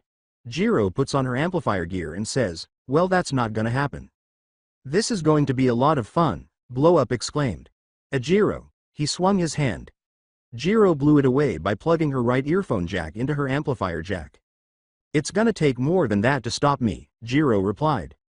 After saying, don't worry, I know, Blow Up ran over and kicked her. Blow Up exploded his leg, hurting her slightly and sliding her back after Jiro blocked the kick. However, Blow Up lost one of his legs, making him vulnerable. Jiro took advantage of the situation to repeatedly punch Blow Up. He exploded his left hand, knocking Jiro back a little as his Blow Up leg grew back. Blow Up, his quirk Bomby parts, it lets his cells in his body explode, they will grow back, but it takes a bit of time. Jiro shot 2 sound waves at Blow Up, blowing him back a little, after plugging both of her earphone jacks into each amplifier. Jiro ran up to him and gave him a knee jab while he was being blown back. After regaining his balance, Blow Up sprinted in Jiro's direction. He slammed her with his arm. He prepared to detonate his arm, but Jiro's amplifier blew him away. Eri was in complete awe as she watched Jiro battle. Wow, Jiro sure is great at fighting. I wish I was as brave as her. Emi just made Shota coffee back at Aizawa's house. Here you go, honey. Shota took hold of the coffee. Thanks, Emi. Emi remarked. Eri has been gone for a while. Yeah, she has been. I hope she's okay, Shota replied. Emi smiled and said, well, perhaps you should go check on her. Make sure she's safe and sound. Get it because she is practicing music.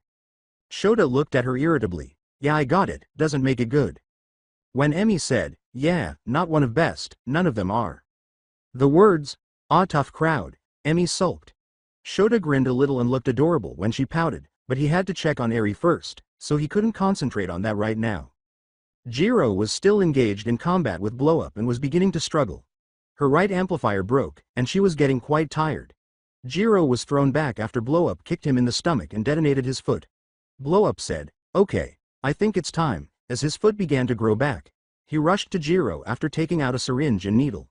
She attempted to use sound waves to blow him away, but they were insufficiently powerful. As he got close, Blow Up grabbed her head and prepared to use the syringe and needle to stab Jiro. When Eri said, oh no, Jiro is in trouble, I have to do something, be brave, Eri. Blow Up continues to hold Jiro's head while stabbing her with the syringe and needle, drawing blood. Eri then entered and punched Blow Up while uttering Deku's catchphrase, Detroit Smash. Eri was only slightly knocked back by the punch because he isn't very strong. Eri was terrified as Blow Up picked her up and said, yes, I did it. That punch was really annoying, Blow Up remarked vehemently. Blow Up's arm glowed, preparing to burst. Even though I can't kill you, I can hurt you, so I think I'll do that. Eraserhead's capturing weapon abruptly wrapped Blow Up's legs, causing him to stumble. Eri felt extremely happy. Dad, you saved me. Blow Up exclaimed. Ah, Eraserhead, man, this just keeps on getting better, with joy. Then, after Shota ducked under his 10 fingers, he wrapped his capturing weapon around his waist and drew him in for a kick. Then Blow Up threw his arm at Shota as he leapt. The arm did nothing as Shota erased the quirk with one eye. Then his eye dried up, leaving him exposed. Blow Up took advantage of the opportunity to obtain some Shota blood. Jiro plugged both of her earphone jacks into her left amplifier and shoved him away. Pulling the same gadget that Counter had, Blow Up said, it's time to go, I got what I need, and vanished. Shota remarked, that was strange, when Jiro said, yeah, why did he want our blood? Shota said, I don't know, as he began to reflect. Must be those people, Problem Child told me about. Jiro gave Eri a look. Are you okay, Eri? Eri grinned. Yep, I'm fine thanks to my dad. Shots gave her a hug and a smile. I'll always be there to protect you. Jiro grinned at the two exchanges and began to consider how she wanted to keep her child safe. Thanks again, Jiro, for teaching her, Shota uttered. No problem, I really enjoyed it, Jiro replied. Well, let's get going back home, Eri. Mom's gonna get worried, Shota replied. After giving a nod, Eri turned back to face Jiro. Goodbye, Kyoka. Jiro gave a wave. Goodbye, Eri. Emi welcomed the two when they got home. She gave Shota a hug and a kiss before giving Eri a hug and saying, there you two are. How was lessons with Jiro? Eri enthusiastically explained, it was fun, but then a scary villain and Jiro fought him, and then I saved her, sorta. Then I got captured but Dad saved me, and beat him like a hero. After grinning, Emi turned to face Shota. Yep, he sure is a hero. Shota looked down at Emi and gave her a small smile. Let's go eat dinner. Eri nodded and grinned. Okay, I'm hungry. Emi said. I bet you are, with a smirk on her face. I'm guessing you want chicken drumsticks. Eri laughed as Shota rolled his eyes. During their dinner together, Eri began to think about Deku, who holds a special place in her heart. She was eager to see him again because she knew it would happen soon. Bakugo was going to his girlfriend Kami's house on a Sunday to invite her out for a date. Their relationship has been going well for the past 5 months that they have been dating. When he reached her home, he knocked on the door. Bakugo was a little taken aback by her beauty when she opened it. She was dressed in a stunning strapless gray dress. Kami said, "Hey Bakugo," upon noticing his attire. "Oh, I've never seen you dress like this before, it's totes handsome." Bakugo reddened a little. Thanks." As she posed for him, Kami asked, "How do you think I look?" Though he wasn't going to say it, he thought she looked stunning. "You look okay." Kami was a little let down by his response. Kami saw Bakugo blush a little and smirked as she said, "Really, I got all ready, and all I get is an okay. If I really look okay, Bakube, why are you blushing?" Bakugo flinched in surprise, but he didn't believe she saw. He dismissed it with haste. "Come on, illusions, let's just get going." Despite being fully aware of what was happening, Kami chose to stop making fun of him and they began to walk together. Kami took out her phone halfway through and began filming a video for her social media accounts. "Hello fam, it's Kami, and I'm here with my totes amazing and hot boyfriend. Say hi Bakubabe." "No," Bakugo uttered angrily. He didn't really understand her dumb social media videos, and he detested them. Kami sulked. "You're no fun." Bakugo blushed a little when he saw her face because, although he hated to say it, he found her pouting face cute. Then he saw her looking at him. "Why are you staring at me?" "Well, I just wanted to hold your hand," Kami remarked. Bakugo reddened even more. Bakugo held Kami's hand and concealed his face, saying, "Fine, whatever." Kami laughed a little because she loved his response. When they got to the restaurant, they found a seat outside. Kami had spaghetti and Bakugo had a burger and fries. The two were being watched by 2 people. There he is, explosion murder, and his girlfriend too. According to the woman beside him, "Yeah, but they'll be nothing for us, we'll easily succeed at our mission." They're back with Bakugo and Kami, and they've started eating. Kami ate one of the Bakugo fries. "Hey, why did you do that?" Kami smiles. "Well, they looked real tasty, so I took one."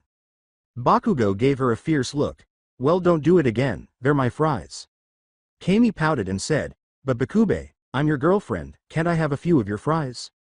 She was aware that no matter how hard Bakugo tried, he would be unable to resist. Fine, you can have a few, but only because I don't want to hear you whine."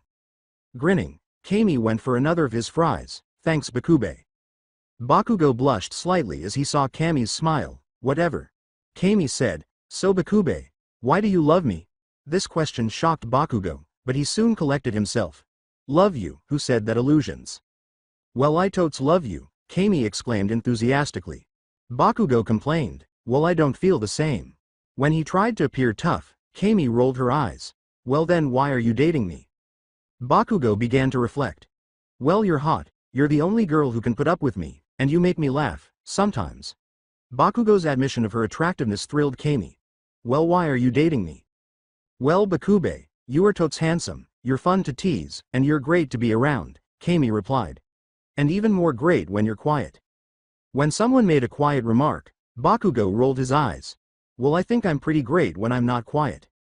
According to Kami, "Yeah, you are." Both of them enjoyed their meal together, though Bakugo became irritated with Kami's jesting. Now, they are holding hands as they make their way back to Kami's house. Then Kami rested her shoulder against Bakugo's. "Hey Bakube, are you for real that you don't love me?" Bakugo let out a moan. The two then took a seat on a bench together after saying, "Yes, illusions, I'm sure." Kami moved her face in Bakugo's direction and scooted close to him until they were just a few inches apart. When Kami planted a kiss on Bakugo, he began to quickly return the kiss, saying, "Maybe this will change your mind." Unfortunately, their brief kiss was cut short when a piece of ground was thrown at them. Bakugo screamed, "Hey who did that," intensely. He was upset that someone had tried to harm his girlfriend and that the kiss had been broken. Bakugo turned to see a girl wearing a yellow and purple suit with strange hair and a man wearing a brown suit with an odd mask. Looks like I missed. You'll get them next time, hun." Bakubabe, they're dating, that's totes adorbs," Kami replied. "Not now, illusions," Bakugo sighed, rolling his eyes. "Who are you two?" "I'm Breakthrough and this is my fiancé copywriter Thos." Once more, Bakugo rolled his eyes. "Man, the names just get worse and worse."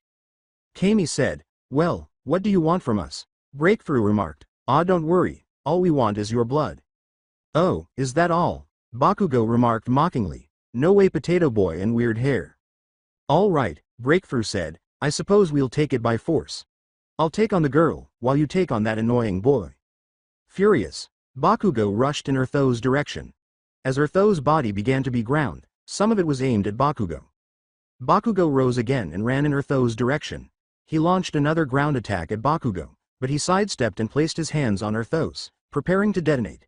After halting the explosion by covering his arms with ground, Earthos launched Bakugo backward by shooting ground out of his chest. Earthos, his quirk is ground absorption, letting him absorb and manipulate ground he touches. After landing on his feet, Bakugo detonated an explosion that injured his hand but also removed the ground. The sharp ground rises in a line as Earthos presses his hand into the ground. Bakugo leapt out of the way and used his explosion to launch himself toward Earthos. Bakugo flipped and threw an explosion at Earthos after kicking him in the chest when he was close. After that, Earthos threw mud at Bakugo's feet, making it difficult for him to move. After that, Earthos ran to attack Bakugo, but Bakugo blocked him and detonated an explosion to knock Earthos back. He used explosions to clear the mud off. Kami's battle with Breakthrough is just getting started. In the meantime, Kami declared, "Okay girl, I'm going to totes beat you." Yeah, just try to, according to Breakthrough. Kami approached Breakthrough and attempted to strike her. In the end, Breakthrough evaded her attack and broke into thin, noodles-like objects. What the? Behind Kami, Breakthrough reappeared. Kami spun around and attempted to strike her once more. She was able to avoid the attack when Breakthrough occurred once more. You can't hit me with my quirk, Unravel. Breakthrough, quirk, Unravel. This lets her break down her body into skinny noodles. Kami remarked, that quirk is annoying." After that, Breakthrough attempted to punch Kami, but she deflected the blow. Kami then attempted to punch back, but Breakthrough dismantled her body and punched her from behind. Kami spun around and attempted to strike her, but Breakthrough disintegrated once more and materialized behind her. Kami fell to her knees after Breakthrough kicked her from behind. Then, trying to ease the pain, she stood up.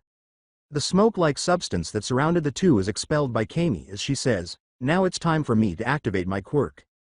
Breakthrough attempted to locate Kami, who had hidden herself in the smoke.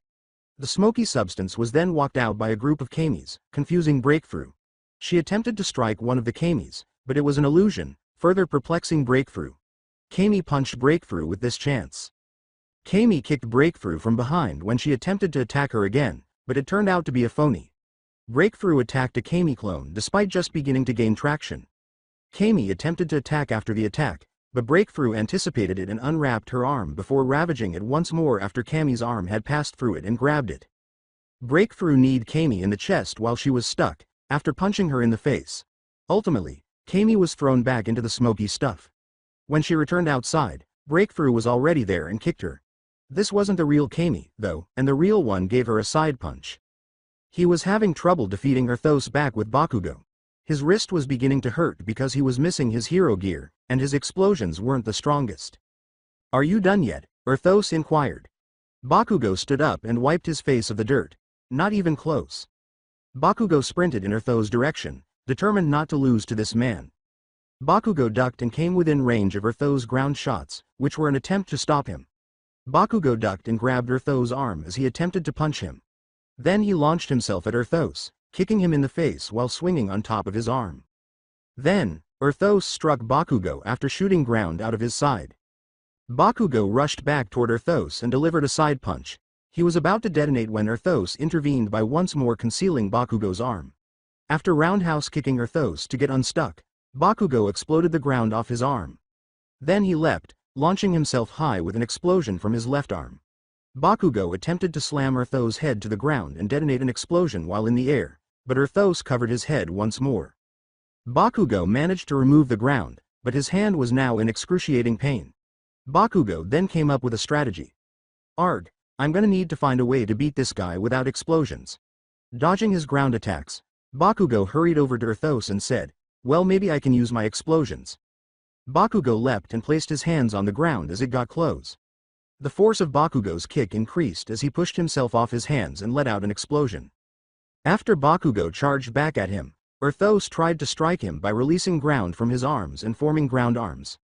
Bakugo avoided this blow by using his left hand to launch himself downward with an explosion, then destroying it with his other hand.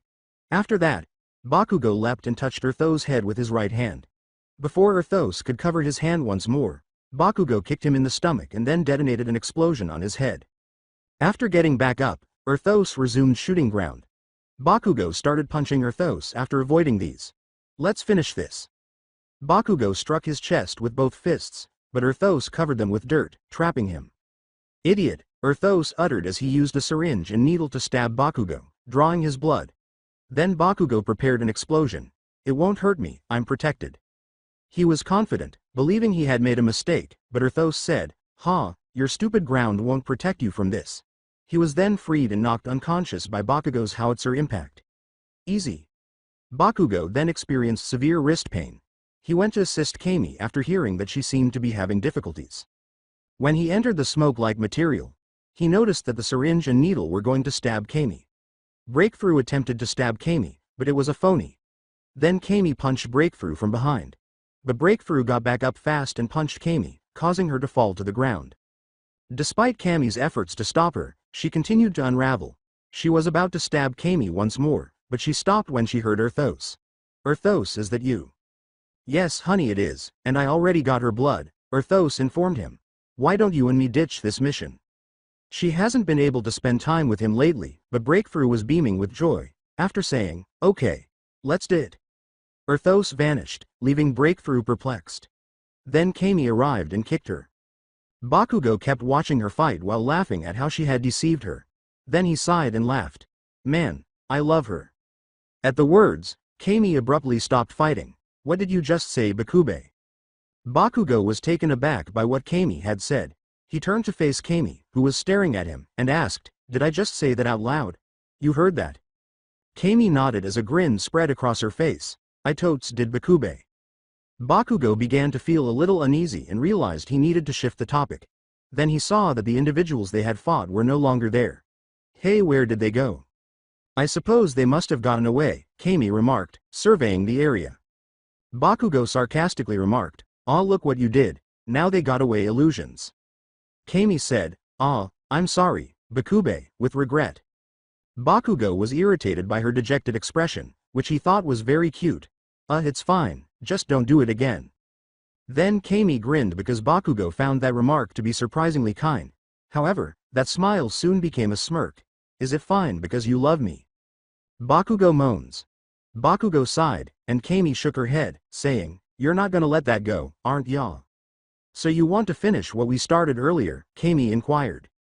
Bakugo wanted to keep kissing Kami, but he wasn't going to tell her. Fine, if you want to do it so bad, sure."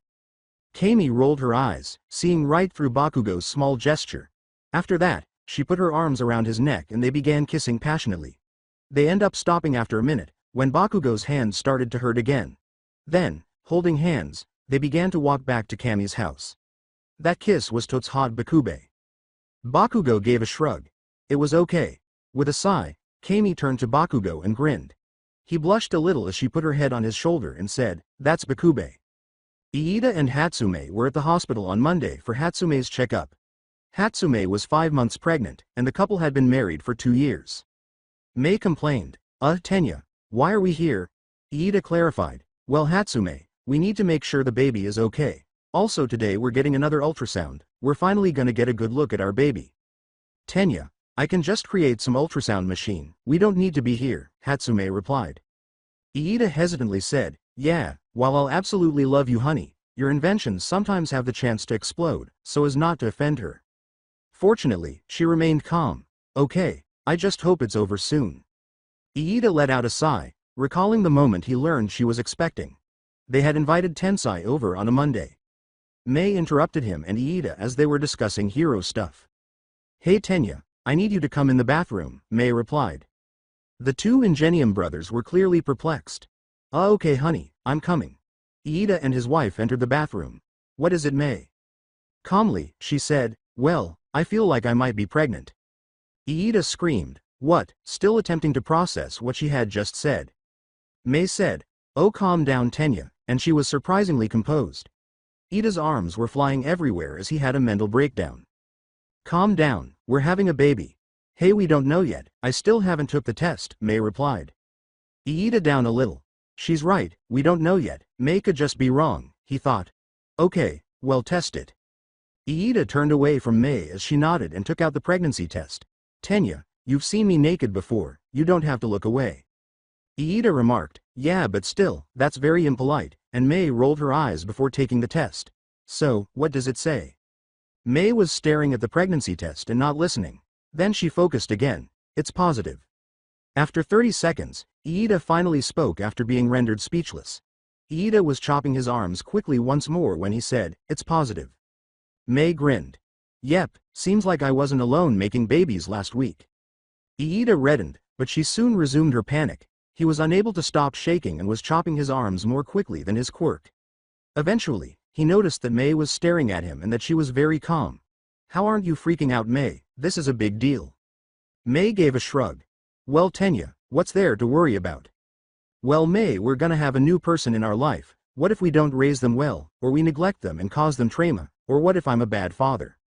May recognized her husband's nervousness and gave him a hug to help him relax.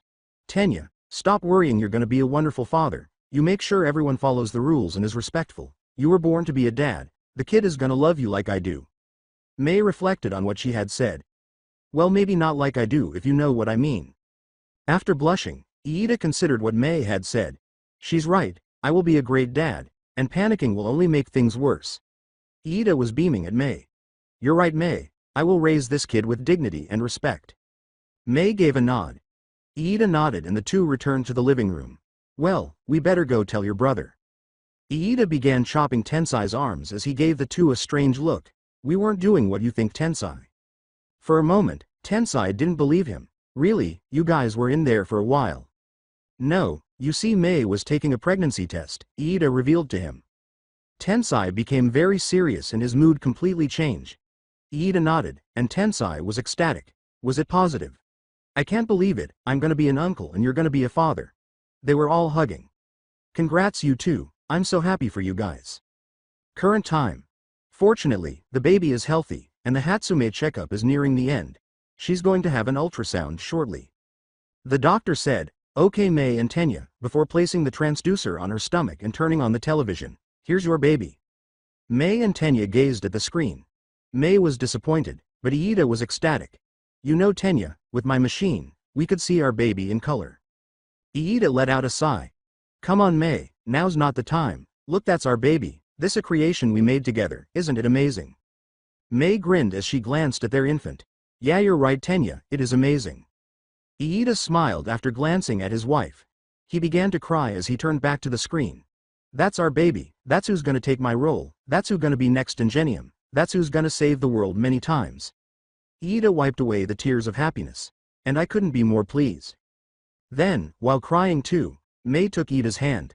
Let's make sure we love them all our heart. Iida gave her a kiss. Yeah. As the two gazed at one another with affectionate expressions, the doctor began to cry as well. The two are now headed home after the ultrasound, but not before stopping for some food. May ate the majority of the food, so Iida hardly got to eat any, but as long as she was content, he was okay. I'm sorry I ate all your food, Tenya. Iida's expression was serious as he gazed at her. May, I want you and the baby to be the happiest you can, so I'll share my food with excitement for you. Because of Iida's serious demeanor, May looked at him with shame. Then, sensing something, Iida hurriedly grabbed May's bridal style and hurried her to another place. Then, a beam is directed at May's location, resulting in a massive explosion. They could hear each other's breathing because their faces were shut together and only a few inches apart. May's face was red, and both were flushed. Thank you. Tenya said, no problem, with a stutter. This moment was cut short by a man wearing a metal suit. Welp, looks like I missed. After putting May down, Iida turned to face the man and asked, who are you? He laughed. I'm a tractor, or you could call me the greatest builder in the world. The man made a ridiculous remark that made May gasp. I'm the greatest builder. A tractor laughed once more. No, I am the greatest builder. Iida said, okay, that's enough, growing weary of this. Why are you trying to harm us? He took out a syringe and needle machine and attempted to stab him after saying, I've been tasked to get your blood in Genium. After leaping out of the way, Iida used his quirk to speed up. Iida attempted to strike a tractor when they were close. Iida's hand is injured as a tractor blocks the attack by bringing metal to his arm. Wondering how I made metal come to me? Well, my quirk allows me to attract metal to myself, making me a human magnet. Nobody asked Doofus, May remarked without admiration. Well, May, Iida remarked, that was useful information. A tractor, his quirk is magnetism, letting him create magnetic fields around his body, letting him attract metal from multiple yards away. A tractor pulled out the weapon he had used on them earlier and said, why don't I try out my energy blaster again? He fired a blast at them, but Iida quickly moved May and him aside before running to a tractor.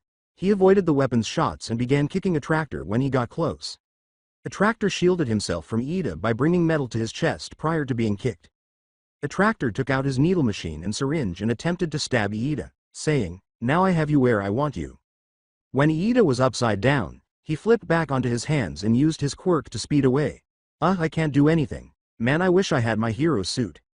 Iida looked at her bewilderedly and said, well Tenya, that's because you're not doing this right. May took out a bag full of equipment and said, you have to fight fire with fire, or should I say technology with technology. Iida said, you had that the whole day. May nodded and grinned. May pulled out some metal boots, a chest piece, and punching gloves made especially for Iida and his peculiarity. I never leave home without my babies. Here ya go babe. May handed Iida the items, which he put on. Thank you honey, now this fight will end. A tractor laughed smugly. Ha, you think those lowly inventions can stop me? My inventions are the best. May gave him a furious look. After nodding, Iida ran over to a tractor and tried to punch him. We'll see about that. Go kick his butt Tenya. A tractor blocked the punch by bringing metal to his hand. Tenya, activate the boosters. After examining the glove, Iida pressed the red button. Iida is able to overwhelm a tractor and punch him after the booster activates. Iida kicked him after punching, and his metal boots allowed him to pierce a tractor's metal chest armor. After bringing his blaster and setting it to rapid fire, a tractor began firing at Tenya. Iida managed to avoid the majority of the shots, but one finally struck him. Remarkably, however, the bullet is redirected at a tractor after being absorbed into Iida's chest armor. What just happened? May approached Iida. Well Tenya, you see I made this armor to have the ability to reflect shots back at opponents, impressive right? Iida remarked, yes, that is very very impressive. See, my inventions are way better than yours, May replied. Still sporting a smug expression, a tractor stood back up. You're right, which is why I'll take them. A tractor put on Iida's gear after using his quirk to attract it to him. Haha, now I can use your own invention against you, and get the thing I'm here for. With a smug grin, May said, oh is that so? When they were losing, a tractor couldn't understand why she was so sure of herself. Why are you making that stupid face? I'm winning. May remarked, oh is that so, as the device began to overheat. You see, my inventions have the slightest chance to explode, and seems like you're going to get a live show. The attractor became frightened. A tractor tried to remove them, but it was too late, and it exploded, sending a tractor flying. Explode, I got to get these things off me. Haha, that's what you get for talking bad about my babies, May replied. Iida was still stunned by what had happened. What, the invention exploded, she said. Yep, I built those last night, and was super tired, so I knew they were going to explode, May replied with a smile. You knew they would explode, why did you have me wear them then? Iida responded. May informed him, well, I knew he was going to use them. And what if that didn't happen? May began to rub his back. Iida let out a sigh and saw the smoke emanating from the bag May had brought. Well, I knew you could take it, you're so buff. Oh yeah, those might explode too. Iida snatched May up and hurried the two of them away from the blast. Iida was wearing her bridal style once more. Thanks again Tenya. No problem May, Iida said tremblingly. Say Iida. May grinned once more. Why don't we take advantage of the position we're in? He knew everything she wanted to do, but Iida's face turned the same color as Kirishima's hair. May, no we aren't doing that in public, that's unprofessional, especially for a pro hero like me. May pouted and left his arms. You're no fun. Hey I didn't know, I just said not here, we'll do it at home, Iida replied to her. May jumped into his arms as her mood brightened once more. Okay then, rush us home.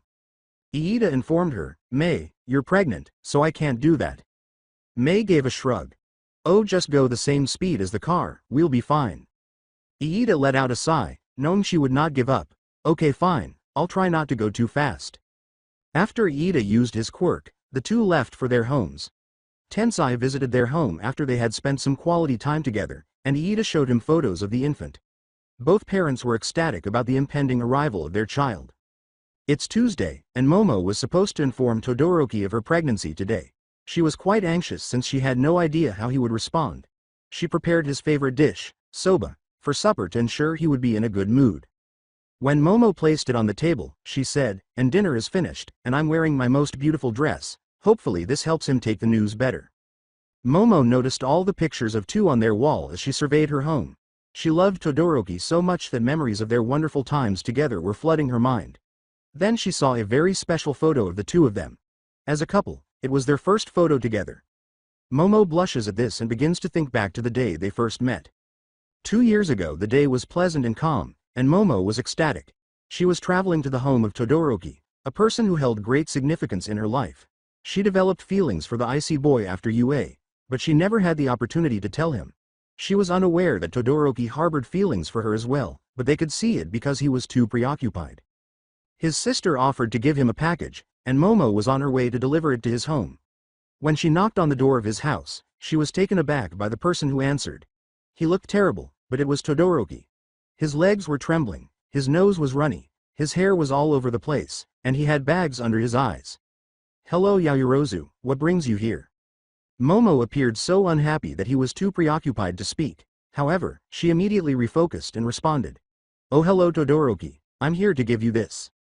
Todoroki snatched up the package she gave him. Todoroki coughed violently and said, "Thank you Yaoyorozu." Momo looked at him worriedly. "Are you okay Todoroki?" Todoroki's eyes were weary as he gazed at Momo. He sneezed, and Yaoyorozu made a tissue box for him. "Yeah, I'm fine. I need to go get ready." When Todoroki returned inside, Momo began to reflect. Get ready for what? Momo used her arm to block the door before it could close. "Todoroki, what are you doing?" Momo entered as Todoroki turned around. "I'm doing hero work." Momo was shocked to learn that, given his current state, he was considering hero work. According to what she had heard, Todoroki had been working too much, which is likely why he was so ill. Momo wouldn't let him leave because he was so ill. It might have killed him. "No Todoroki, you can't, you're sick." "Yaoyorozu, I told you I'm FF. Momo caught Todoroki over her shoulder as he passed out from exhaustion. Momo said, "Yeah, you're definitely not fine," and moved to the couch, "but I'll make sure you will be." About half an hour later, Todoroki awoke. He noticed that he was wearing a heated blanket and was sitting on the couch. Who did this? He heard a certain dark-haired girl's voice and quickly responded. "Oh Todoroki, you're up." "So you're the one who put me here?" Todoroki inquired. Momo gave a nod. "Yep, I'm gonna make sure you feel better. I really don't like seeing you so down." Unaware of her deep concern for him, Todoroki flushed, "Thanks." Momo examined the face. She asked herself, is he blushing? Then she abruptly stopped thinking. Momo entered the kitchen and made something for Todoroki, who had it after Momo said, "No problem." She took a mug of hot tea with her as she left the kitchen. "Is that tea?" Todoroki inquired. Momo looked at him sternly and said, "Yes, I know you have a bad history with it, but this will help you feel better." Todoroki gave her a doubtful look before accepting the mug. Momo simply laughed at his seriousness about tea, and Todoroki drank it. "I'm only drinking this because I'm sick, never again after this." His voice became less scratchy and his throat began to feel a little better. Momo was relieved to feel somewhat better. Todoroki blushed as she turned to face Momo's smile. His thoughts were interrupted when he turned his head away from her and noticed something. "She's beautiful. Yaoyorozu." Momo was perplexed by his response. Then she jumped in surprise and looked down. After preparing those tea ingredients, her chest was bare. She didn't even realize because she was preoccupied with Todoroki. Momo covered her chest in embarrassment and said, "Oh, I'm so sorry." "It's fine, you can put on one of my shirts," he said, shocking Todoroki with his words. Why did I just offer her one of my clothes? I know she can just make a new shirt. Only married couples share each other clothes, and we're only friends. Momo wasn't going to decline the offer, but she was taken aback by Todoroki's statement because she didn't think it was very random. She put on a white shirt that read, "I love soba," after Todoroki showed her where the shirts were. "Okay then, thanks. Wow, you really love soba, huh?"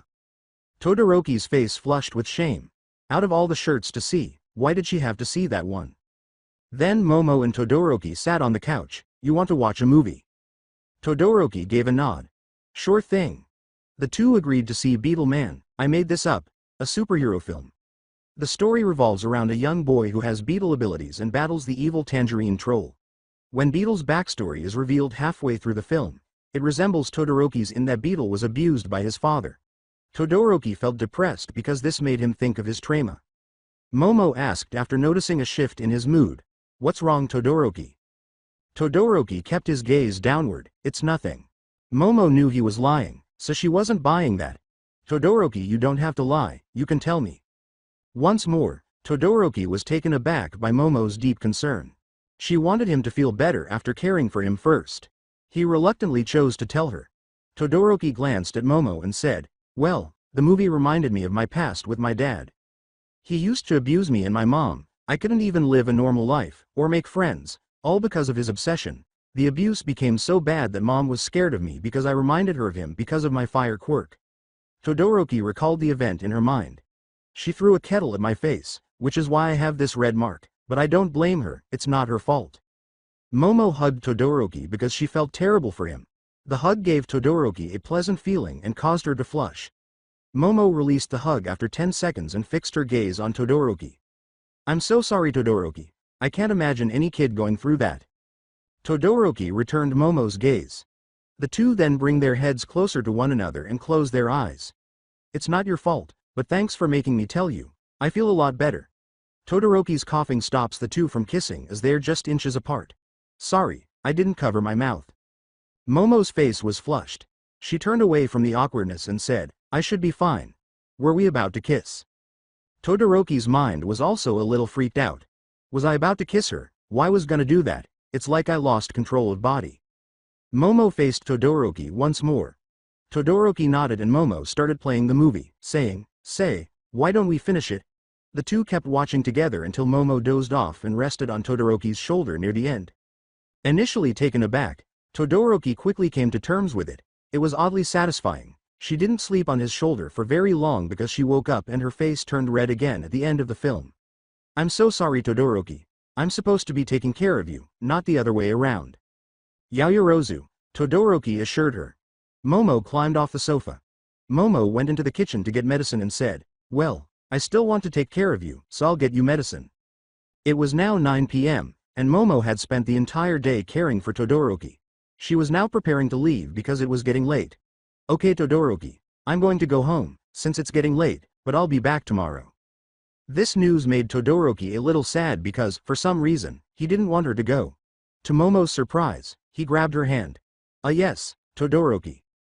Todoroki said in a low voice, Momo, could you stay here tonight please? You can sleep on my other couch right there. Momo was bewildered. Why does he want me to stay here? Momo chose to stay because she didn't want to walk home and he wanted her to. Sure, Todoroki, I will. After she said that, Todoroki grinned and felt better. Momo didn't fall asleep after the two of them lay down, but Todoroki did. She spent the entire night keeping an eye on him to make sure he was okay. She couldn't sleep because she was too anxious. When Todoroki awoke at around 9 in the morning, he jumped back a little when he saw Momo staring at him. Yaoyorozu, were you staring at me? Then Momo noticed how manette and eerie she appeared.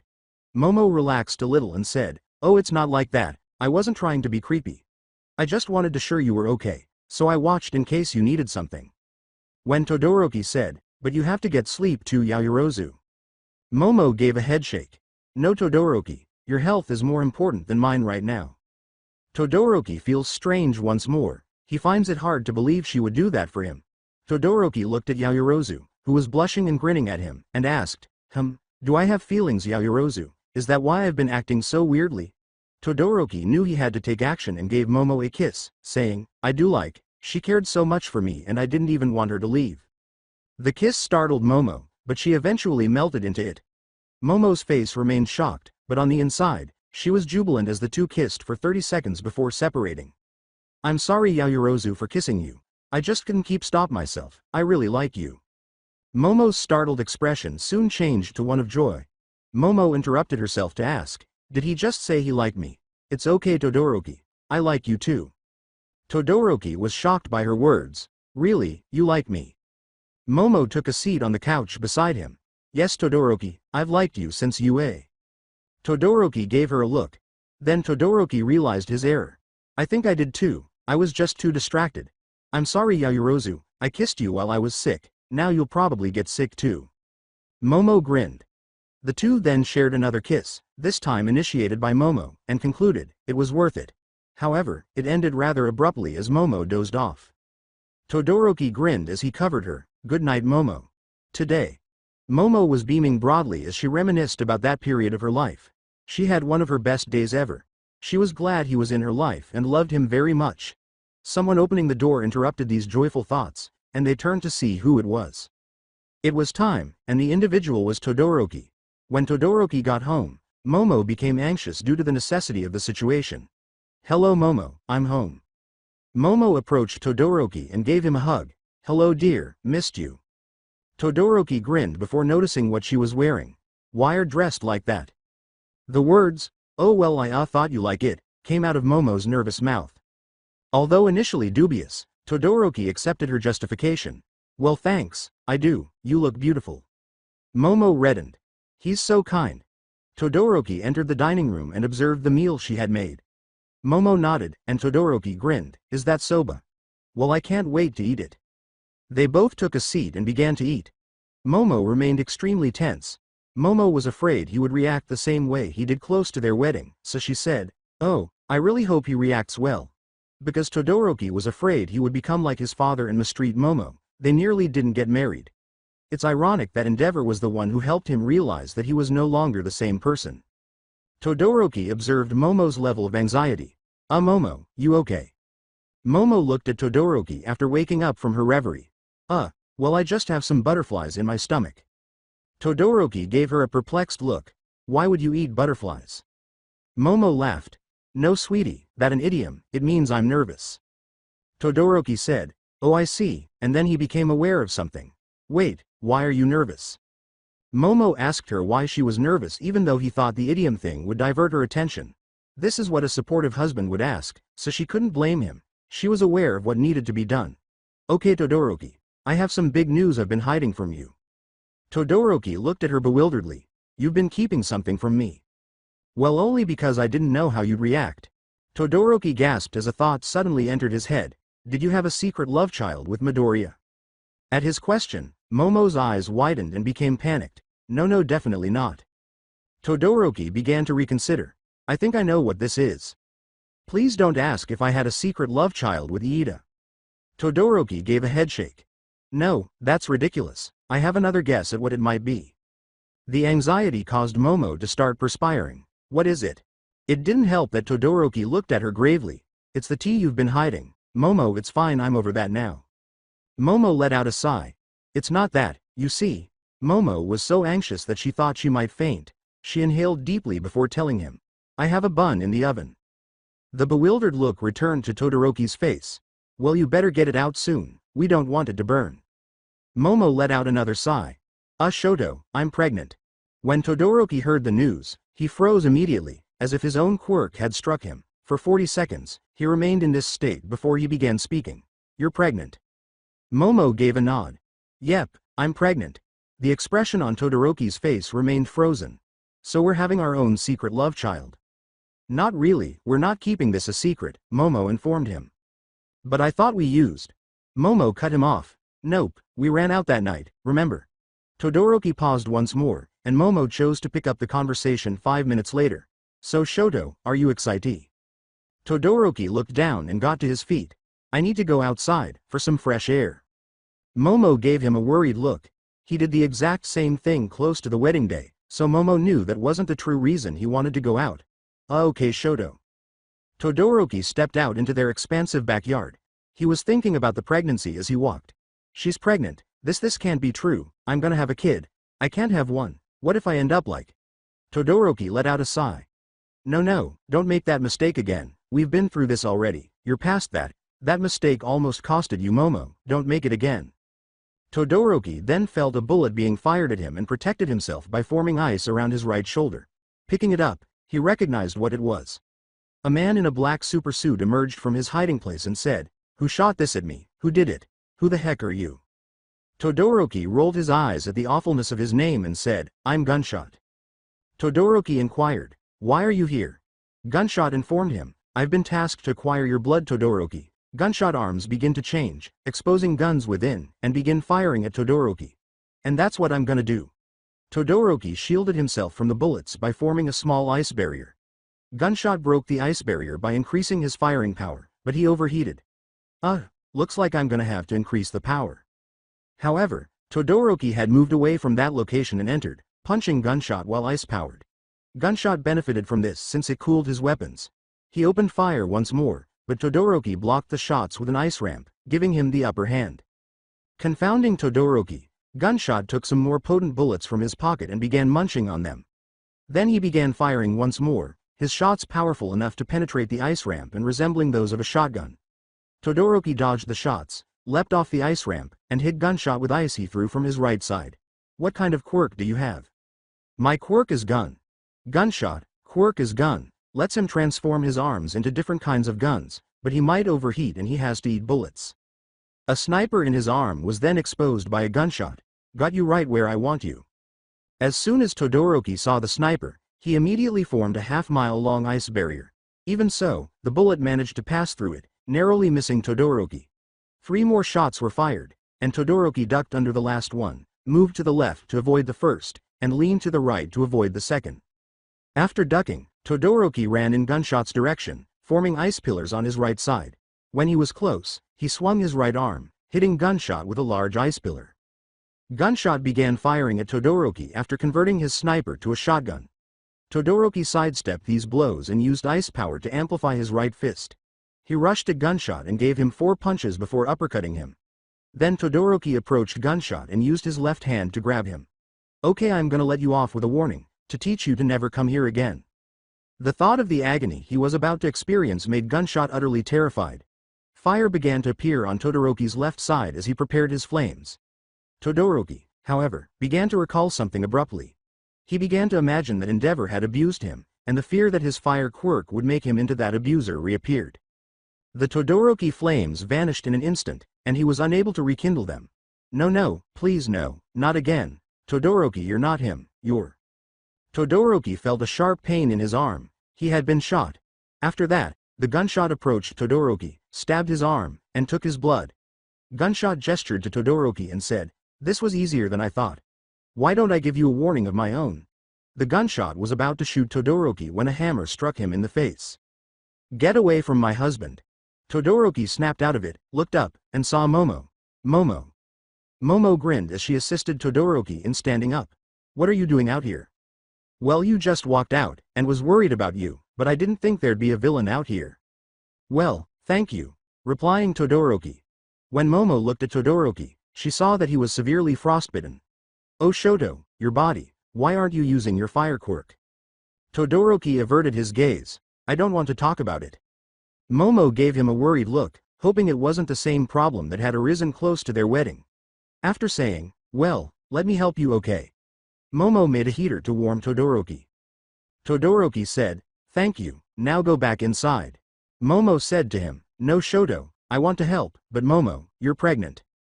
Momo gave him a determined look. "I'll be fine Shoto, now let's do this." With a sigh, Todoroki reluctantly concurred.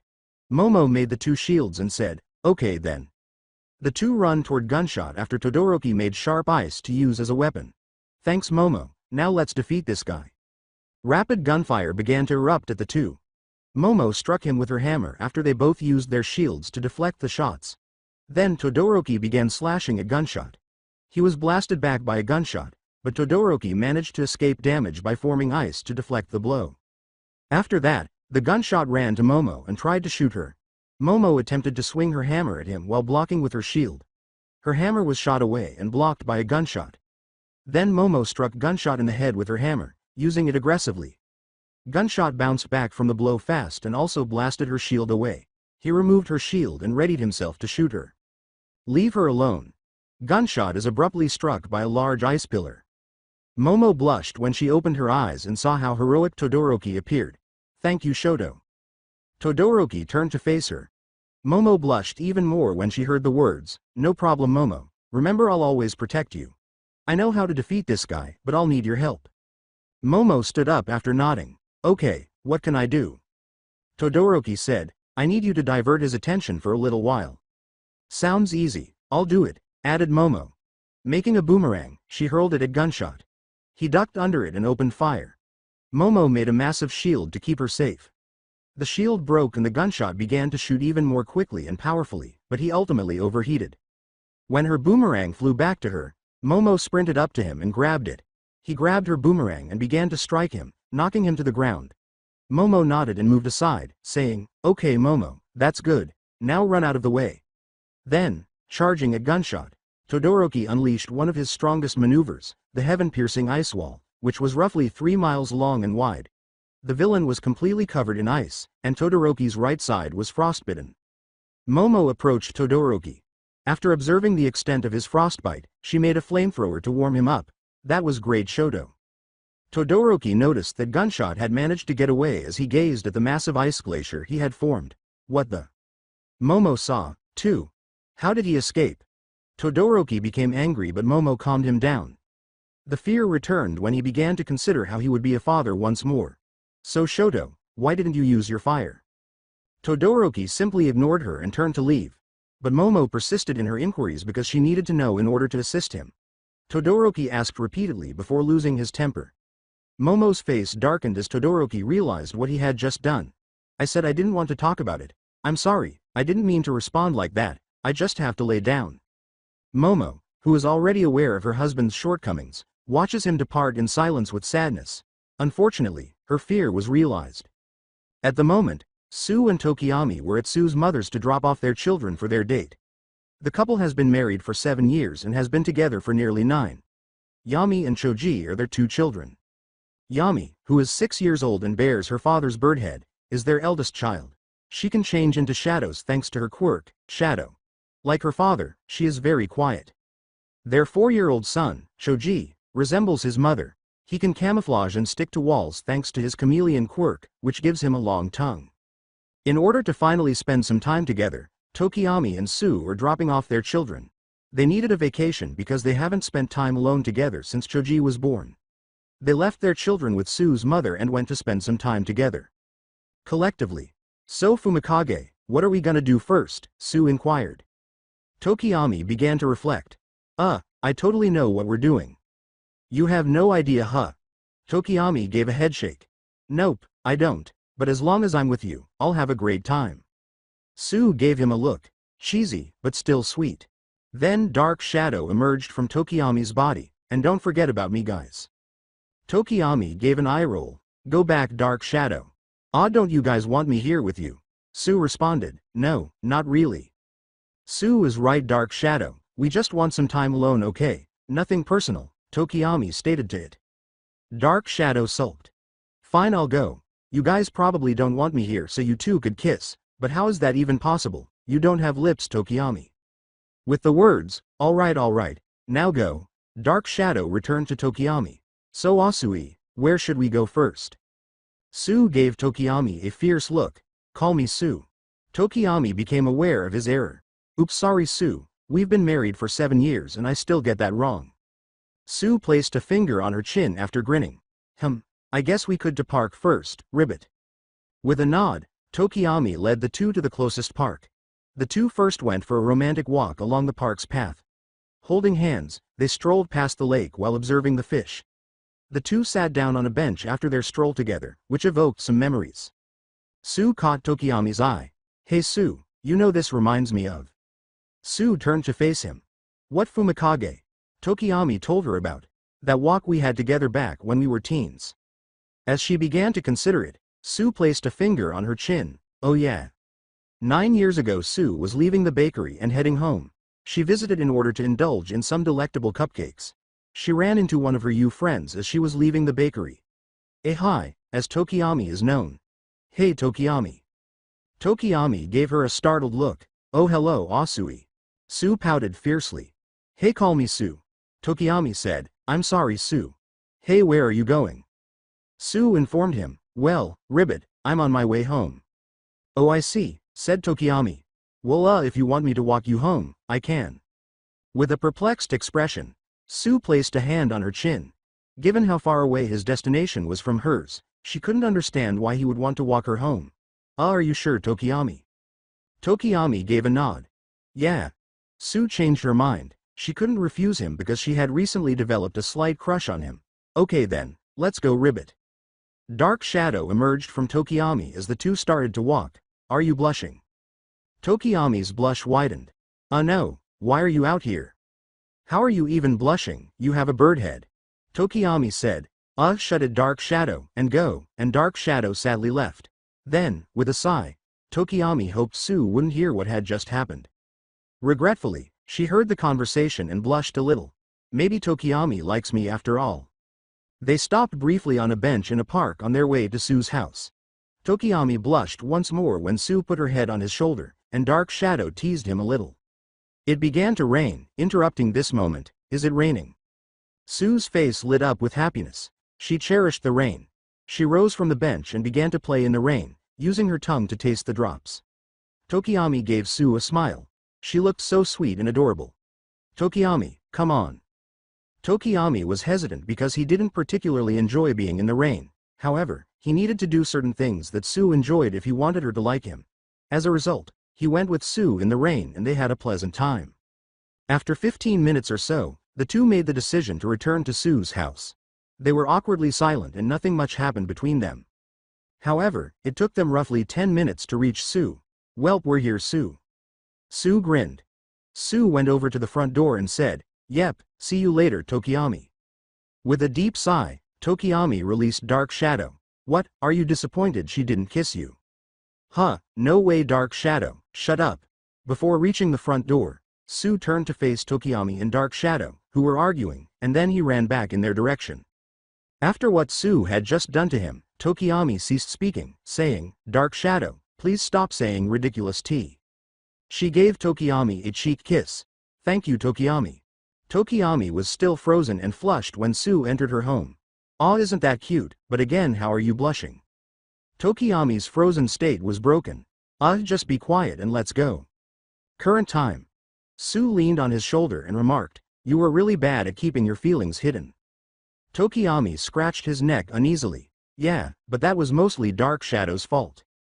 Sue returned her finger to her chin. I still think you'd be bad without Dark Shadow. Tokiyami let out a sigh. Yeah, you're right. Hey, don't feel too bad, we wouldn't have gotten together if you were better at keeping them bottled up, because you were too scared to make the first move. Tokiyami said, Yeah, you're right, and stood up to extend his hand. The two departed the park after Sue grabbed. So now have you decided where we're going, Ribbit? Tokiyami grinned. Yep, Asui, I'm taking you to that romantic restaurant across the street from this park. Sue grew irate. Then she said, Call me Sue. Her attitude totally changed. So the two went to Fantasy Restaurant and were seated at a table by the window. Well, that sounds nice. This place is really nice, Ribbit. Tokiyami remarked. Yep, but you're way more exquisite, Sue. Sue flushed a little. Thank you, Ribbit. Dark shadows reappeared. That was really cheesy. Tokiyami gave an eye roll. I forgot you were here. Dark Shadow gazed at him in shock. I'm always here, and I can hear everything, she said. Everything. Tokiyami said, Okay, go now, please. As Dark Shadow returned to him, Tokiyami took the menu in his hand. What are you going to order, Sue? Sue turned her attention from her menu. Well, I'm thinking of their steak. Interesting choice, I think I'll get their chicken tenders, Tokiyami responded. After that, a waiter approached the table to take their order. Hello you two, I'm Seiji and I'll be your waiter today. What drinks do you guys want? I'd like some iced tea, please, Tokiyami said. Sue said to him, I just want water, Ribbit. Seiji noted their beverages. The two nodded and informed him of their preferences when he asked, Do you guys know what you want to order? Seiji went to get their orders, and while they waited, Sue and Tokiyami chatted about their kids and past dates. Okay, got it, I'll be back with your food soon. Hey Sue, remember when we were the crime-fighting animal duo, replied Tokiyami. Sue touched her chin with her finger. Yep, that sure was fun. Tokiyami remarked, Yeah, hero work was a lot more enjoyable with you, Sue.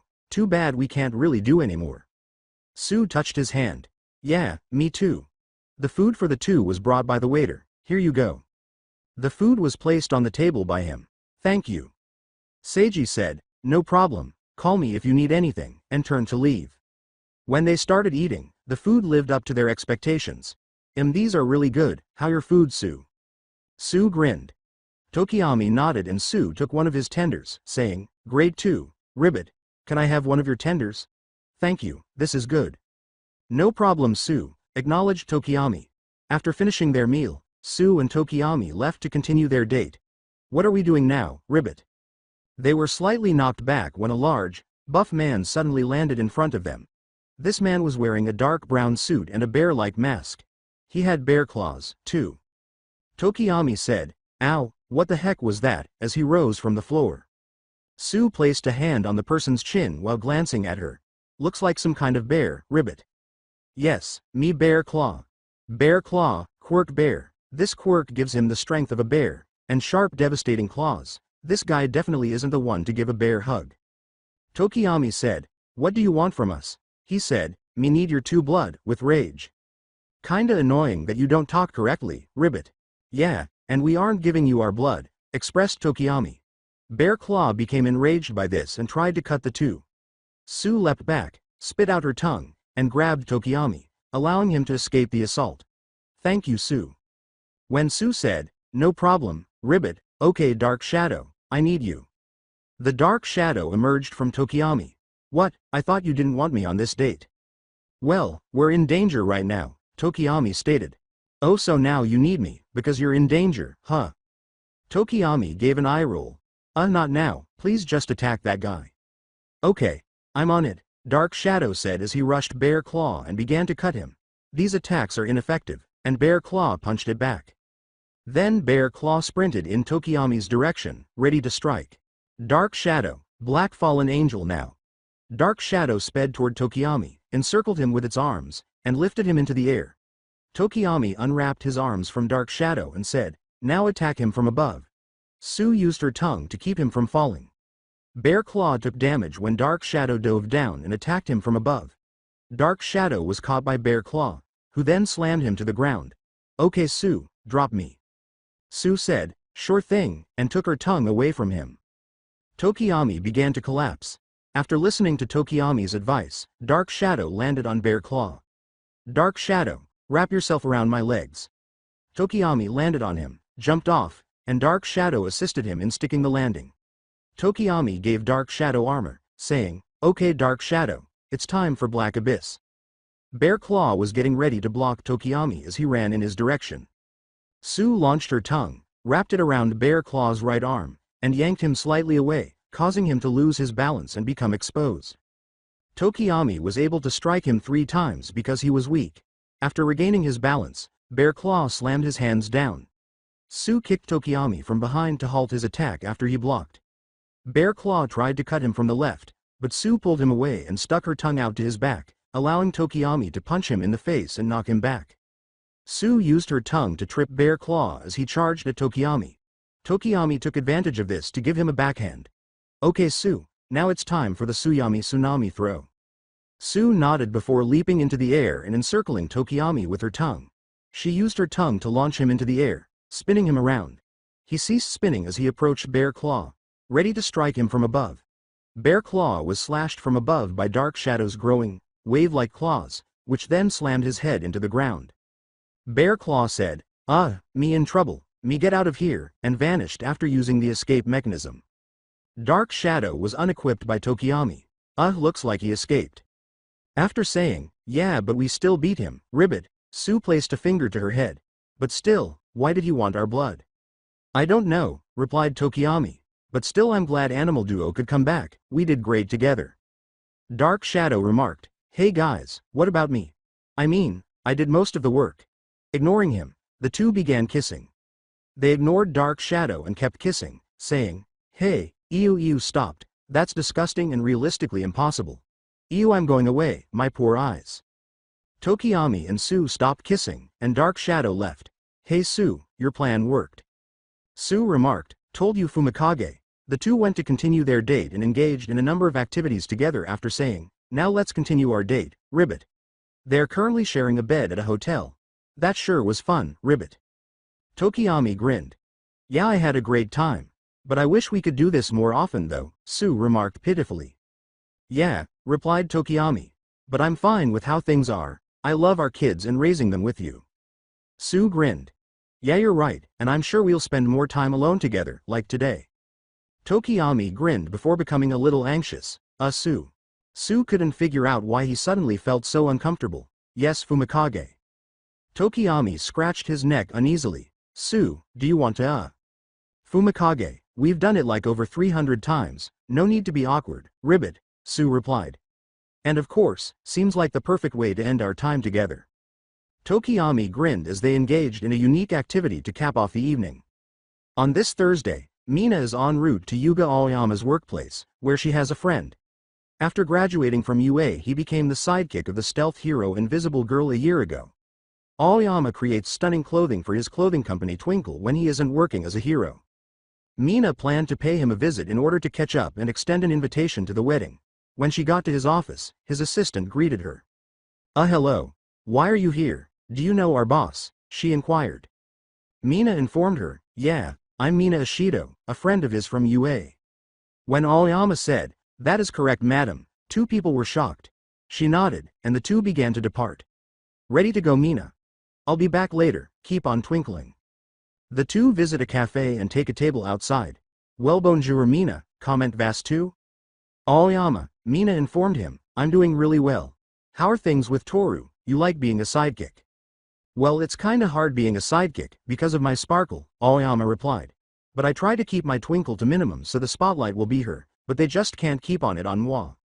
Mina let out a sigh. Is this his idea of being humble? Aoyama inquired. Well, how are things with Kirishima? Well, things are going great, Mina said, pointing to her engagement ring on her finger. We're actually getting married. Aoyama was ecstatic. That is fantastique Mina, I'm so happy for you. Thanks, she said. How did he propose? Inquired Aoyama. Mina recalled the day with a smile. Well, Toru took me to the park and saw this beautiful path of flowers. I followed them and saw Kirishima, who was wearing a really handsome suit. He then bent down on one knee and proposed. It was so romantic. That sounds magnificent, madam, Aoyama said. It was, stated Mina. Well, I wanted to invite you to the wedding. Aoyama began to strike a pose. I guess moi could go, but I just hope I don't distract anyone with my twinkles. Mina gave an eye roll. Okay, well the wedding's on August 29th, so be ready for it. Of course madam, I'll make sure I have time to go, since I'm so busy nowadays, Aoyama responded. Probably because of my twinkles. This was becoming stale, Mina moaned. Well, it's gonna be at this beautiful place Eijiro picked, with my favorite flowers. Aoyama remarked, oh, that sounds really romantico. Hey, I got a question for you Mina, when did you start liking Kirishima? Mina said, oh let's see, as she began to remember the incident. It started at UA. 11 years ago. I was sad that I never had my first kiss before. I had just went on a date with Monoma, but turned out he was only dating me to get revenge on Class 1A. After our date he dumped me. I didn't even like him anyways and was only dating him so I could get my first kiss, but still it really saddened me. Did nobody want to date me that much? After Monoma dumped her, Mina was sobbing in her dorm room. Mina wiped away her tears as she heard a knock on her door and thought, why does it have to be me? Am I that unlikable? I'll never get my first kiss or fall in love. Kirishima was there when she answered the door. Oh hey Mina, spoke Kirishima. Mina tried to sound happy as she said, oh hello Kirishima, but it was obvious that she was acting. Her makeup was all messed up, and Kirishima saw right away that she was crying. Can I come in? Mina forced a smile. The two sat on her bed together and said, sure thing. What's up? Kirishima said, that's what I was going to ask you Mina, what's wrong? Because she didn't want Kirishima to perceive her that way, Mina concealed her actual emotions. Nothing. Mina, I saw Monoma dump you.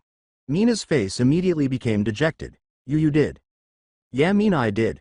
Why were even date that guy? Did you even like him? Replied Kirishima. He could not see Mina's face. Well I just wanted my first kiss.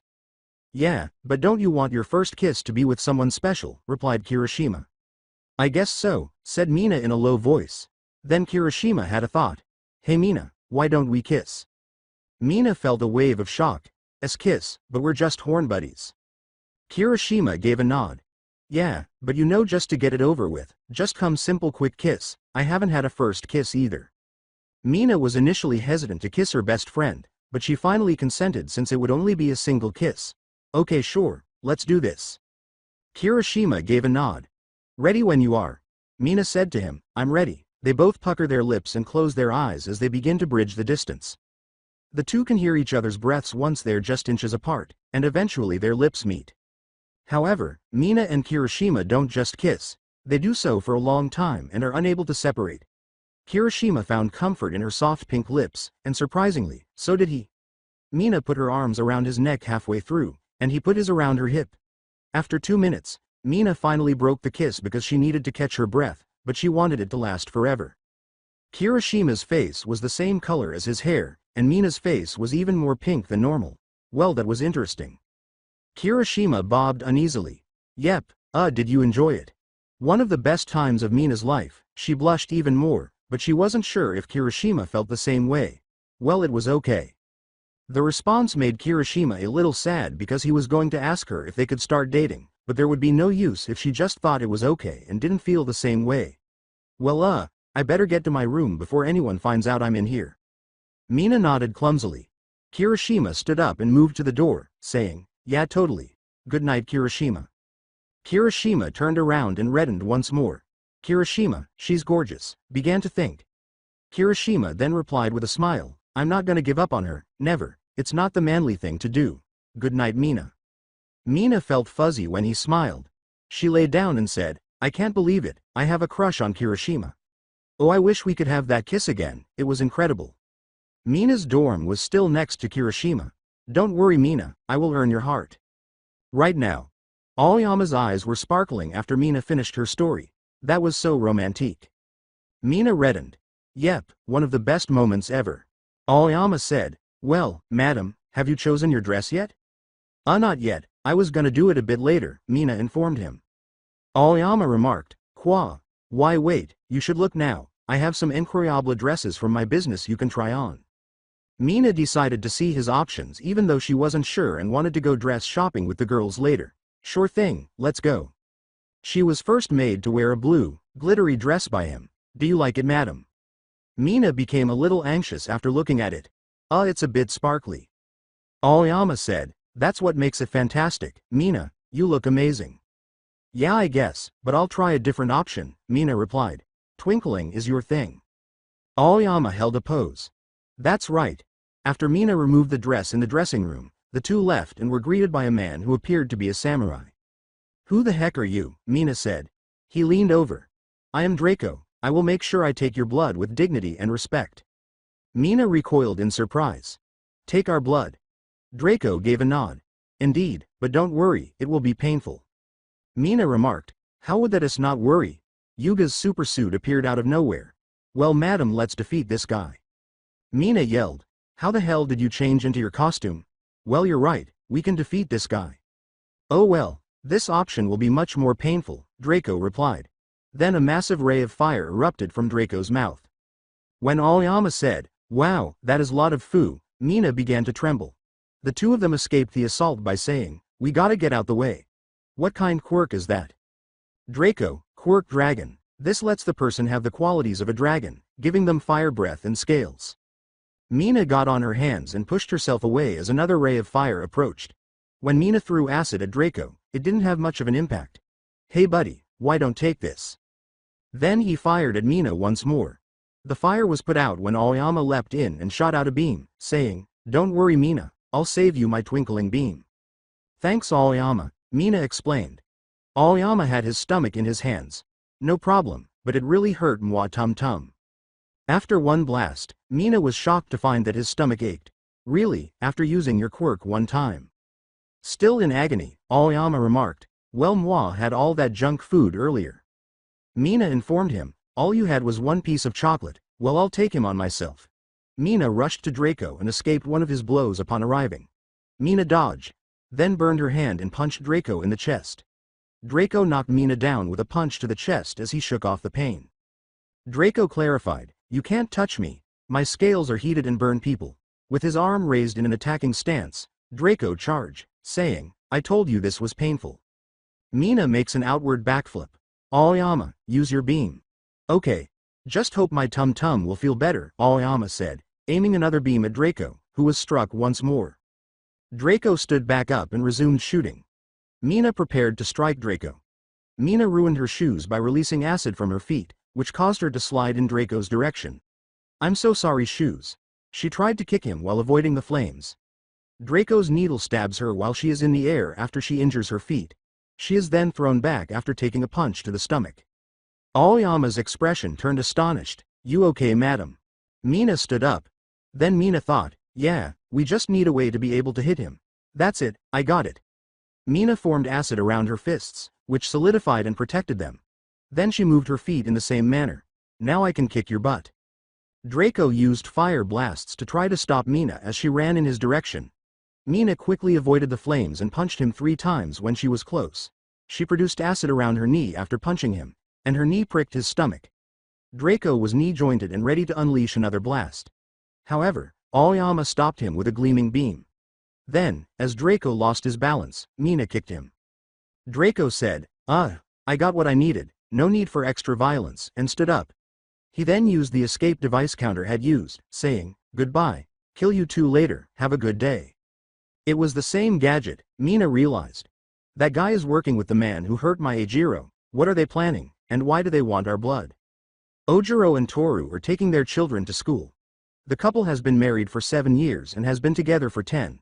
They have 2 children, a girl and a boy, who are 5-year-old twins named Masaki and Tuka. They're dropping their children off at preschool for the first time. Okay, you two, make you listen and have a lot of fun. Masaki couldn't wait to start preschool because he would be able to meet new people. Okay mom, can't wait. As excited as she was, Tuka was also quite shy and didn't want to leave her parents. Mommy and daddy, I want to stay with you, I'm scared. She was picked up by Ojiro. Don't be scared dear, you'll be okay, and mommy and daddy will pick you up after school ends. Tuka turned to face her father. Taili promise. Ojiro extended his tail. Tuka shook his tail and felt somewhat better after saying, Taili promise. The 2 parents then bid farewell as the 2 fled. Toru pointed to her face and said, honey, I need a little break. I mean, look at my face. Since he couldn't see her face and she was invisible, Ojiro looked dumbfounded, but he was accustomed to this by this point. Yeah, totally. Toru encircled his arm with her own. So what should we do first, dear? On his stomach, Ojiro placed his tail. Well, I'm a bit hungry. Toru leapt to his feet. Toru and Ojiro went to a noodle shop to eat after saying, then let's go eat. Ojiro watched them vanish as Toru slurped her noodle hastily. These are really good. Ojiro's head bobbed. Yep, they're delicious. Then Toru's invisible head suddenly gave birth to a memory. Hey, remember the times when we first got together? 10 years prior to now, Mina had some important news for Toru, so she was heading to her room. Hello girl. Toru gestured with her intangible hand. Hey Mina. An unseen grin emerged on Toru's face. How's things with Kirishima? Mina's face turned a shade of red. Wah, what are you talking about? Toru's invisible grin widened. I heard you two kissed. Mina's face turned as red as the hair of her crush. Knowing that Toru was still grinning, Mina tried to shift the conversation by saying, yeah we did, but it's just a simple kiss, nothing more. Hey, what did you want to talk about? Oh well, Ojiro and I are dating, Toru casually informed her. After a few seconds of freezing, Mina returned. What? Toru gave a shrug. We've been dating for 2 weeks now, I'm surprised you hadn't noticed. Mina grew even more perplexed. Mina then gave Toru a happy look and asked, how did I not notice? Well, great for you girl. Toru became as happy as Mina. Yep, now it's time for you and Kirishima to get together. Mina's eyes widened. Let's do that later, okay. After a week. Class 1A was remaining in the classroom for a little while to talk even though the day had just ended. Except for Ojiro and Toru, who appeared somewhat depressed, everyone was present. Mina saw and made an effort to cheer her up. Hey Toru, what's up? Toru gave Mina a look. Well, me and Ojiro have been dating for a month now, but we still haven't kissed yet. After hearing what they were talking about, Bakugo chose to join in. Well, a month isn't even that long, so what? Mina touched his mouth with her finger. Bakugo, please don't about things you have no clue about, a month is more than enough time, they should have kissed after a week. Bakugo complained, what the, get your finger out my face. I mean, I don't understand, he's already seen me naked before, Toru replied. We've all seen you named before, and we have no intention to kiss you, Bakugo stated. Hey, speak for yourself, I'd love to make out with Toru, Mineta replied. According to Kaminari, yeah, that doesn't sound that bad. Then Jiro used her earphone jack to zap him. Ow, hey, what was that for? Well, don't worry Toru, we'll figure out some way to get you that kiss, Mina replied. But how? Toru had a thought. I know, we can make me visible again. Is that even possible? Jiro questioned. Iida has now entered the discussion. Maybe Hatsume can create an invention to help. Mina grinned. Ooh, Hatsume. Iida's face flushed a little bit. Not right now, Mina, we have more important things to worry about. Aoyama said, all right, let's head to the stunning madam's lab. Toru, Iida, Mina, Bakugo, Mineta, Kaminari, Aoyama, and Jiro then proceed to Hatsume's place. They all hear an explosion when they get there, and Hatsume flies out and lands on Iida. Oh hey there Iida. When Iida opened his eyes, he was immediately startled by what he saw. Hi. Hatsume was perplexed until she looked down and said, what? Oh, oops, sorry about that Iida. Mineta, oh, I am so jealous, she said. Kaminari gave a nod. Jiro zapped Kaminari once more after saying, me too. Ow, hey Mineta said something too. Hatsume separated from Iida. So Iida, why are you here? After what he witnessed, Iida was still unable to speak, but he finally recovered. Well, I need a favor from you. Oh okay. Well then come in you guys, Hatsume said. I have the place to myself today, so I can help out. Well you see, Hagakure wants to kiss Ojiro and she thinks if she's visible, she'll get it, Iida said. I think I know how I can help, but I'll need your help French boy, Hatsume replied.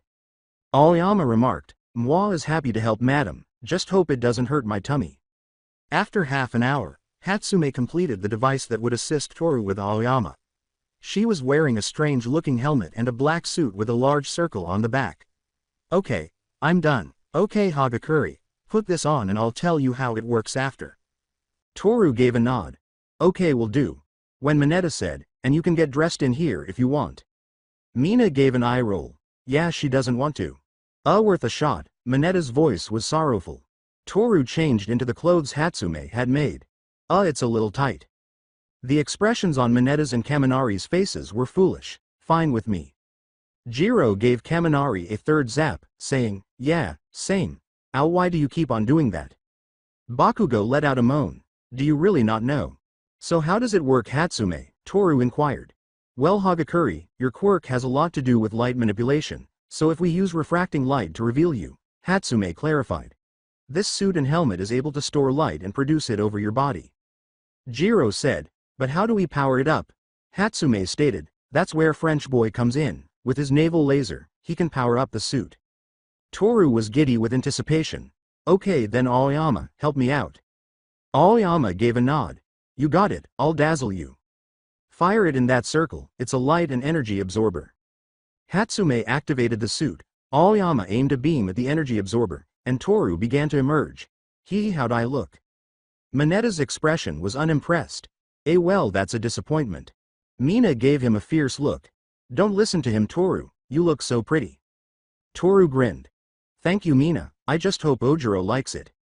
Mina assured her, he'll love it, which gave Toru a little more self-assurance. Ojiro arrived at around 5:30 after Toru texted her boyfriend to meet her in the hallway. After he waited for 15 minutes, a stunning girl with pink and chartreuse wavy hair ran in his direction. Hey Mashiro. Since Ojiro had never seen this individual before, he was truly perplexed. Hi, who are you? When Toru finally reached him, she gave him a hug. It's me Toru. The confusion in Ojiro's brain grew even more, but you're visible. Toru leapt to his feet. Yep, do you like it? Ojiro told her, well yeah, you look gorgeous, which made her even happier. Toru took his hand and said, well, let's go on our date, and the two sprinted away. They enjoyed going to the movies, eating at a noodle shop, and taking walks together. However, Toru tried to ignore Ojiro's strange behavior. Now they sit side by side on a bench and gaze up at the sky. Toru was growing a little impatient that they still hadn't shared a kiss. She was aware that she would have to initiate contact if she desired it. Ojiro looked at her, blushed, and bit her hand when Toru placed it on his. Then she closed her eyes, and soon after, Ojiro followed suit. However, Ojiro opened his eyes to discover that Toru was invisible prior to their kiss. Toru. When Toru opened her eyes, she realized she was out of sight. Toru bolted up and ran into the Heights Alliance hallway to find Aoyama, saying, "Aw man. Mashirao. I'll be back." Eventually, she located him and a few other students in the common area. "Aoyama, I need you use your quirk again." Aoyama gave her a distressed look. "I'm sorry, but my tummy hurts too much." Toru was upset because he preferred her this way and needed to be seen so Ojiro could kiss her. Ojiro discovered her before she could think any further. "Toru, there you are." Toru turned to face him, her face sad and unseen. "Oh hi Mashirao." Ojiro heard how dejected she sounded. "What's wrong Toru?" Toru gave her boyfriend a hug. "I'm sorry, I tried to be visible for you but failed, I know like me better that way." At last, Ojiro understood the purpose of the whole situation. "Toru, I'm fine with you being invisible, you don't have to change anything for me ever." Toru looked at him after releasing the hug. "But don't you think I'm more pretty like that?" "Well, you are really pretty when you're not invisible, but looks aren't that important to me," Ojiro replied to her. "Also fell in love with the invisible Toru, not the visible one, and I'd like you to stay that way." Ojiro always made Toru happy, and his words made her feel much better. Toru kissed the tailman because she knew it was her ideal opportunity. Ojiro was initially shocked, but he quickly began kissing back. When Toru finally got her first kiss, it was 100 times better than she could have ever dreamed. "Right now. That was one of the top 10 best moments of my life," said Toru. Ojiro grinned. "Mine too." After finishing their noodles, the two resumed their stroll together. Toru leaned on Ojiro and took hold of his arm once more. "Did you really mean what you said?" Ojiro gave her a downward glance. "Of course Toru, and I always will, I love you." Toru grinned, but it was invisible. "I love you too." On this Saturday, Kaminari is spending time with his two friends, Shiro and Mineta. Their current destination was unknown to Shiro and Kaminari, and they were walking there. "Hey Mineta, where are we going?" Mineta turned to face Kaminari again. "You'll see, it'll be fun." Kaminari rolled his eyes, wondering why he was unable to simply inform him. "Hey Kaminari, how's things with Jiro?" Beginning with, "Things have been great Shiro," Kaminari began. "She has made my life so much better, I love her man." It wasn't that shocking, they were meant to be together, so Shiro was a little taken aback but soon recovered. "Wow Kaminari, seems like you should marry her." Kaminari was a little taken aback by Shiro's statement because he hadn't even considered popping the question. Given that Jiro most likely didn't want to get married just yet, he made the snap decision that he probably shouldn't anytime soon. Who knows Shiro, maybe. Mineta halted abruptly and pivoted. "Okay guys, we're here." Kaminari became enraged when he and Shiro noticed that the place was a nightclub. He began, "Mineta, really a club? I told you I can't come to these anymore." Shiro replied, "Yeah, not cool man." "What, why not dude?" requested Mineta. When Kaminari responded, "I'm dating Jiro now, and I know she wouldn't want me here," Mineta rolled her eyes. His eyes. "She'll be fine, it's just one night," Mineta remarked.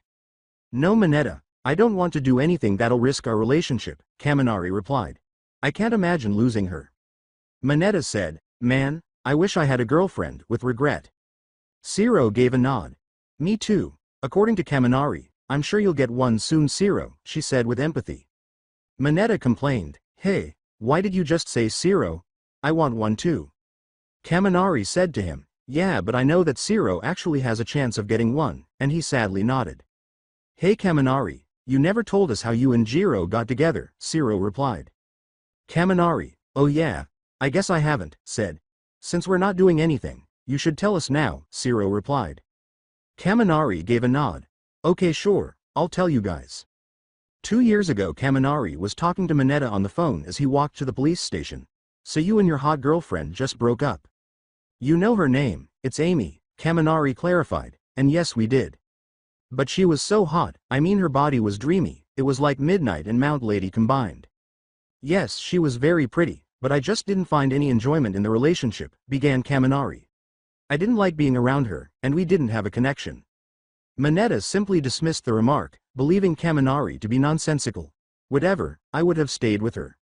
"Well I'm heading to the police station, I've been called for some important mission," explained Kaminari. "Well good luck with that," I have some new people in my agency, so gotta go, bye. Goodbye, Kaminari said as he arrived, putting his phone in his pocket. When he entered, he saw Kyoka Jiro, who held a special place in his heart. JJ Jiro. Jiro was shocked to see him here when she turned around. She couldn't believe it was him. Since UA, they had not seen one another. Elevated. Since they had liked each other for a while, there was an awkward tension between them. Jamming yay. Then Tsukauchi entered. The two nodded and entered his office. It looks like you two have exchanged greetings. I'm going to need you in my office now. Tsukauchi took out some papers and said, so I have a very important assignment for you. This is Komikachi, a dangerous mob boss. His quirk is body growth, letting him grow and strengthen different body parts, but only one at a time. Sounds really tough, said Kaminari. Tsukauchi gave a nod. Yep, and we found his location, and need you guys to stop him. Given how awkward this job would be with Kaminari, Jiro really didn't want to do it. But why us? Well, the other heroes are pretty busy, and we need him defeated quick. We don't want our knowledge of his location to leak, Tsukauchi said. Jiro pointed to Kaminari and asked, well, do I have to work with him? Why she didn't want to work with him so much baffled Kaminari. Hey, what's wrong with working with me? Jiro uttered the words, because you're an idiot, but I guess I'll do it. When Tsukauchi said, great, we'll send you the location, good luck. After being given the address, the two left the police station. That's pretty far. Jiro let out a groan. Jiro secretly wished to spend more time with him. Great, more time with you. Let's just get this over with. Kaminari was perplexed once more. He had no idea why she was acting so irritably. Okay, we can go. Some of the fangirls see Kaminari on their way to their destination. They rushed over to him and began to swarm, saying, look girls, it's Chargebolt. Hello Chargebolt. Kaminari said, whoa ladies, calm down, I'm not going anywhere, in a flirtatious manner. Jiro rolled her eyes, she felt irritated and envious. Can we get your autograph? Jiro couldn't stand it any longer and zapped him with her earphone jack. Sure thing, is this out to beautiful? Then she took hold of his hand and pulled him away. Maybe next time ladies. Do you always have to be so annoying? Jiro replied. What, all I did was a little flirting, what's wrong with that? Replied Kaminari. Jiro remarked, well you never flirt with me. Kaminari's confusion grew even more. Do you want me to flirt with you? Hey, don't get a big head, it's not like that, I just would like being called pretty sometimes, Jiro said to him. You know what, never mind, just forget what I. Kaminari shocked her by saying, you're pretty Jiro, before she could finish. Still processing, Jiro asked, what did you say? I mentioned that you're attractive, Jiro, Kaminari repeated. Jiro reddened. Thank you. Jiro felt somewhat better, but she was still a little upset because he had upset her so much. She also believed Kaminari didn't mean it, which made her a little sad. When Kaminari placed his hand on her shoulder, she blushed even more and stopped thinking. I truly mean it, Jiro, you're gorgeous. Jiro covered her face due to its intense redness. Well, let's get going. They are currently in a taxi after 2 hours of traveling together.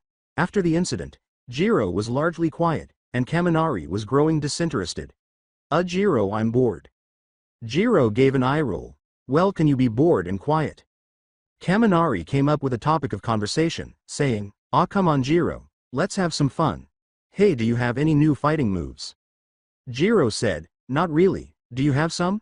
Since he did have a new move, Kaminari was ecstatic about this. Yep, I do have one actually, it's called Indiscriminate Shock 10 million volts. So just a more powerful version of Indiscriminate Shock 2 million volts. Kaminari gave a nod. Yep, I've been training a lot lately to increase my electric discharge so I can increase my rank a bit, but there's one problem with the move.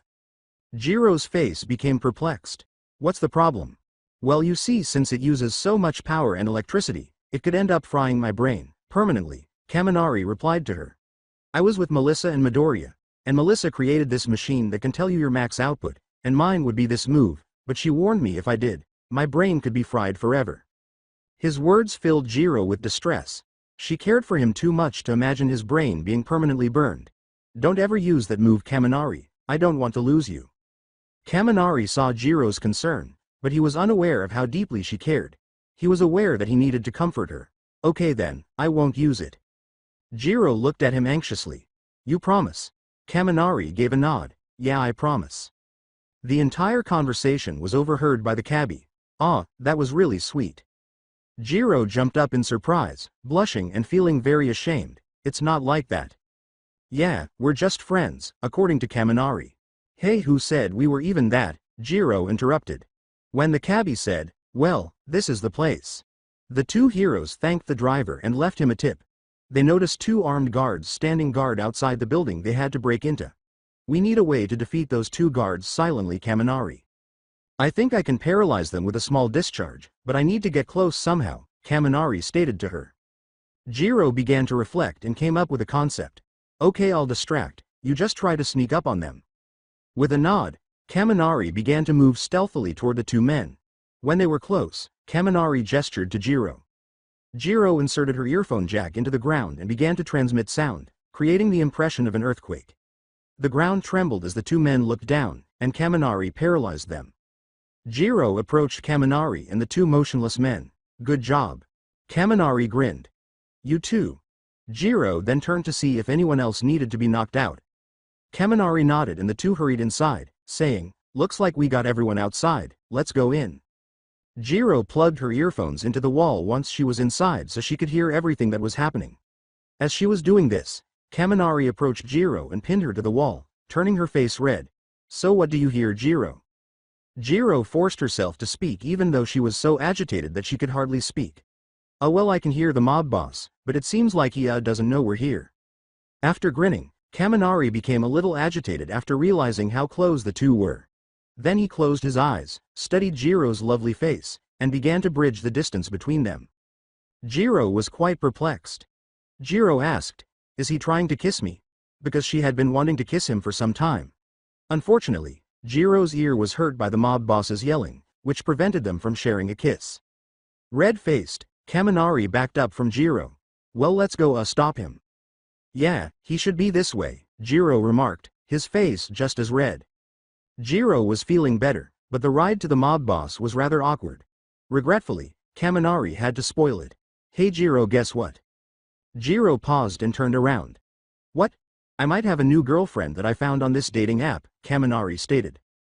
Jiro's heart was crushed. She thought she had a chance with that moment the two shared, but she couldn't believe he would say that. Jiro's sadness soon gave way to rage, and he began to leave. When Jiro told him, her name is Kaori, and she's really pretty, he ignored him. She also really nice too and a pro hero, so we have a lot in common. Jiro could no longer contain her rage and yelled, shut up. Kaminari told her, hey Jiro, don't yell, we're supposed to be sneaky. Jiro angrily remarked, well, I can't take your stupid talking anymore. Kaminari was furious, but she didn't know why. All I did was tell you about this girl, man, what's your problem? My problem is can't listen to you talk about another girl again, Jiro screamed. Now Kaminari started to shout. Why Jiro? Why are you so angry? Why do you even CA? Jiro kissed Kaminari before he could say anything more. After a moment of shock, Kaminari returned the kiss. 30 seconds later, still furious, Jiro withdrew. I like you, stupid idiot, I want to be with you, but you're always dating this pretty girls and I get it, I'll never be with you, I'm not pretty enough or hot enough for you. That's why I never told back at UA, but after today I thought that maybe I had a chance, but no, you're already talking to another prettier girl. Kaminari was shocked and filled with guilt because he had no idea she liked him. He also liked her, but he became preoccupied with all these other girls who didn't make him happy or satisfy him. He was confident that he could make things right between them and fulfill her dreams because he knew that Jiro could provide him with the happiness he desired and he could do the same for her. However, more of the mob boss's men arrived to beat the two, so he had to defeat him first. They must have heard the two yelling. Oh, looks like they heard us. Yep, but I can handle these guys, we need to save your quirk for later, Jiro said, plugging both of her earphone jacks into her stereo boots before blasting out enormous sound waves that knocked everyone unconscious and blew them away into the wall. Kaminari was astonished by this, he had no idea she had become so strong. Whoa, that was awesome, Jiro. She blushed a little and said, thanks, let's go stop this guy. Man, where the heck is this guy? The two exclaimed as they dashed into a large, open room without seeing Kachi. When Jiro heard Kachi approaching, she pressed her right earphone jack into the ground and said, Kaminari, look out. Since Jiro's earphone jack was still in the ground, Kaminari swiftly leapt out of the way and used his enormous arm to avoid Kachi's punch, which caused her ear to bleed. "Jiro, you okay?" Kaminari asked. With a nod, Jiro said, "Yeah, I'm fine. I won't let you two live," Kachi said, slamming his giant arm to strike the two. The two ducked, and Kaminari threw some electricity at him. Kachi stopped him with his giant arm, barely hurting him. Kaminari remarked, "Man, that looked like it did nothing." Jiro explained, "It seems like his defense is bigger when his body parts are bigger as well. So I'll make an opening for you."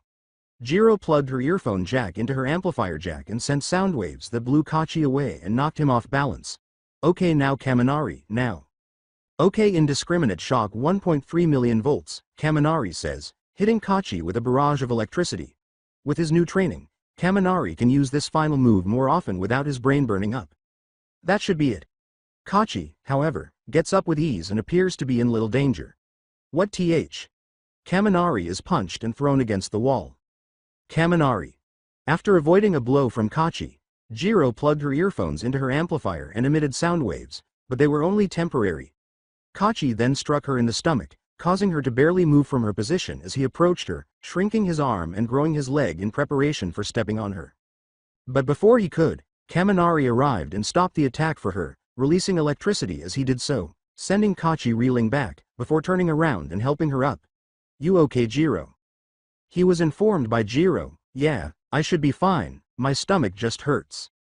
"Man, how are gonna defeat this guy? Our attack aren't doing to his big body parts," Kaminari replied. After looking around the room, Jiro had an idea.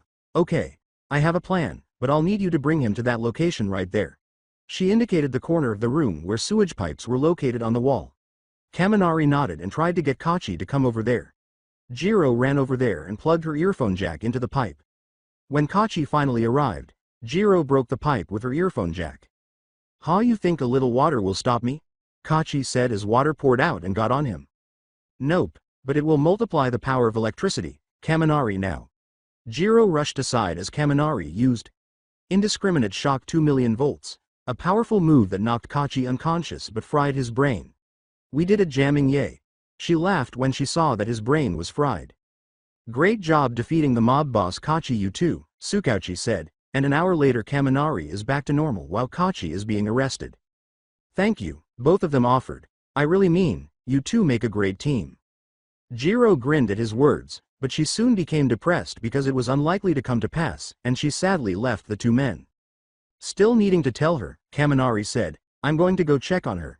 He discovered her sitting on a bench outside and said, "Hey Jiro." Surprised, she exclaimed, "Oh hey Kaminari, what are you doing out here?" She was seated next to Kaminari, who said, "I came here to talk to you." Even more perplexed, Jiro asked, "About what?" "About what you said earlier." Kaminari, "Just forgot about what I saw."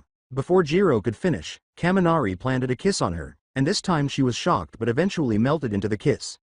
Jiro began to feel embarrassed and hoped he forgot about that. The two separate after 40 seconds, and Jiro's face turns red once more. "I feel the same way, Kyoka."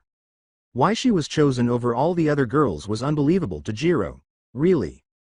Kaminari replied, "Yeah, all my relationships were all missing two things, happiness and true love, and you're the only girl who's able to fulfill everything I want in a relationship. I was just too distracted to realize, so can we date?" "Of course you stupid idiot, you know I feel the same way," Jiro replied. Kaminari said, "Well, what do you think? I'll take you out tonight." Jiro leaned on Kaminari's shoulder and said, "I can't wait." Both of them were pleased that they had finally gotten what they desired. Inko was going to watch Oka for the two, and despite her advanced age, she was still very supportive. Midoriya was currently waiting for Ochako near the front door. The two of them were finally going to go on a date and have some alone time together, as they hadn't had one in months. As she waited for Ochako to finish, Midoriya was getting ready and making sure she looked her best because she was so excited and wanted the date to be perfect. While he waited for her, Midoriya began to reflect on their first day together. A decade ago, Midoriya and Ochako are waiting for Ida in the locker room on a Friday after class has just ended. "Where is he, man?" Ochako asked, growing irritated by the Tenya's lack of presence. Midoriya uttered the bewildered words, "I have no idea, he should have been here by now, since Ida is never late." After a while, the two fell silent, but Ochako said, "Well, I guess we can walk together for a bit. Midoriya was taken aback by the remark, me and why you alone. He already had a crush on her, so it would be awkward for them to be walking together alone. After realizing what she had said, Ochako became extremely agitated, but she couldn't back out at this point because it would be strange. Yep, that's what I mean, Ochako said. Wait, we're only walking for a bit, not the whole way, that's okay. Midoriya looked at Ochako's cute face and said, well then let's get going. He began to perspire because, although they had been alone together before, he felt tense this time for some reason. Ochako nodded uneasily, saying, yep, let's go. Oh come on Midoriya. Why were you staring at her? Do you want her to know that you love her something? I mean who stares at someone they don't love or are attracted to? Midoriya's nervousness returned when Ochako noticed that he was staring at her while they were walking together after leaving the locker room. Ochako interrupts Midoriya's muttering, saying, Deku. Then Midoriya received a text on his phone from Iida, saying, oh I just got a text from Iida. Midoriya stopped immediately and became even more nervous, but Ochako didn't mind the muttering because she thought it was adorable. Ochako looked at him curiously and said, what does say? As she began to read it, Midoriya said, it says, sorry I can't make it, busy with Hatsume. Ochako thought, he's with Hatsume again, and asked, do you think there is something going on between them? Midoriya remarked, what, between those two? No way, that would be crazy, despite the fact that they were witnessing something. So I guess that means we'll be alone. They both then faced the harsh reality that they were alone together and that this was essentially a date, which made things awkward. With an uneasy nod, Midoriya said, why yep, so what should we do? Looking up at the sky, Ochako said, there is this place we can go there. She was told by Midoriya, oh okay sure, lead the way. Okay follow me. Ochako nodded, and they began to walk tensely, looking quite strange. Wow, this place is really beautiful. The two finally reached the site, which was a hill with a large cherry blossom tree on it. Yep, that's why I like it so much, Ochako said nervously, let's sit together. Midoriya bobbed his head nervously, and the two sat down. Ochako was admiring Midoriya's face at the time, saying, wow, look at his cute emerald eyes, his adorable freckles, and handsome hair. Deku has the cutest face. Because she was staring at him, she noticed that Midoriya was staring at her strangely, and assumed he was. When Ochako turned away, Midoriya quickly followed suit, saying, man, this is getting bad, you have to tell her, you can do it. Sweating and trembling even more, Midoriya turned back to Ochako and said, Uraraka, I have something to tell you. Ochako became even more apprehensive, believing that something negative would occur. What is it? Midoriya began to scratch his neck and exhaled deeply before saying, well Uraraka. I love you. Ochako simply stared at Midoriya in silence, trying to take in what he had said. When she finally did, her face flushed and she screamed in excitement, which hurt Midoriya's ears. So you don't feel the same way? Midoriya was unaware of what was happening. Ochako began shaking her head, realizing how perplexing she must have appeared.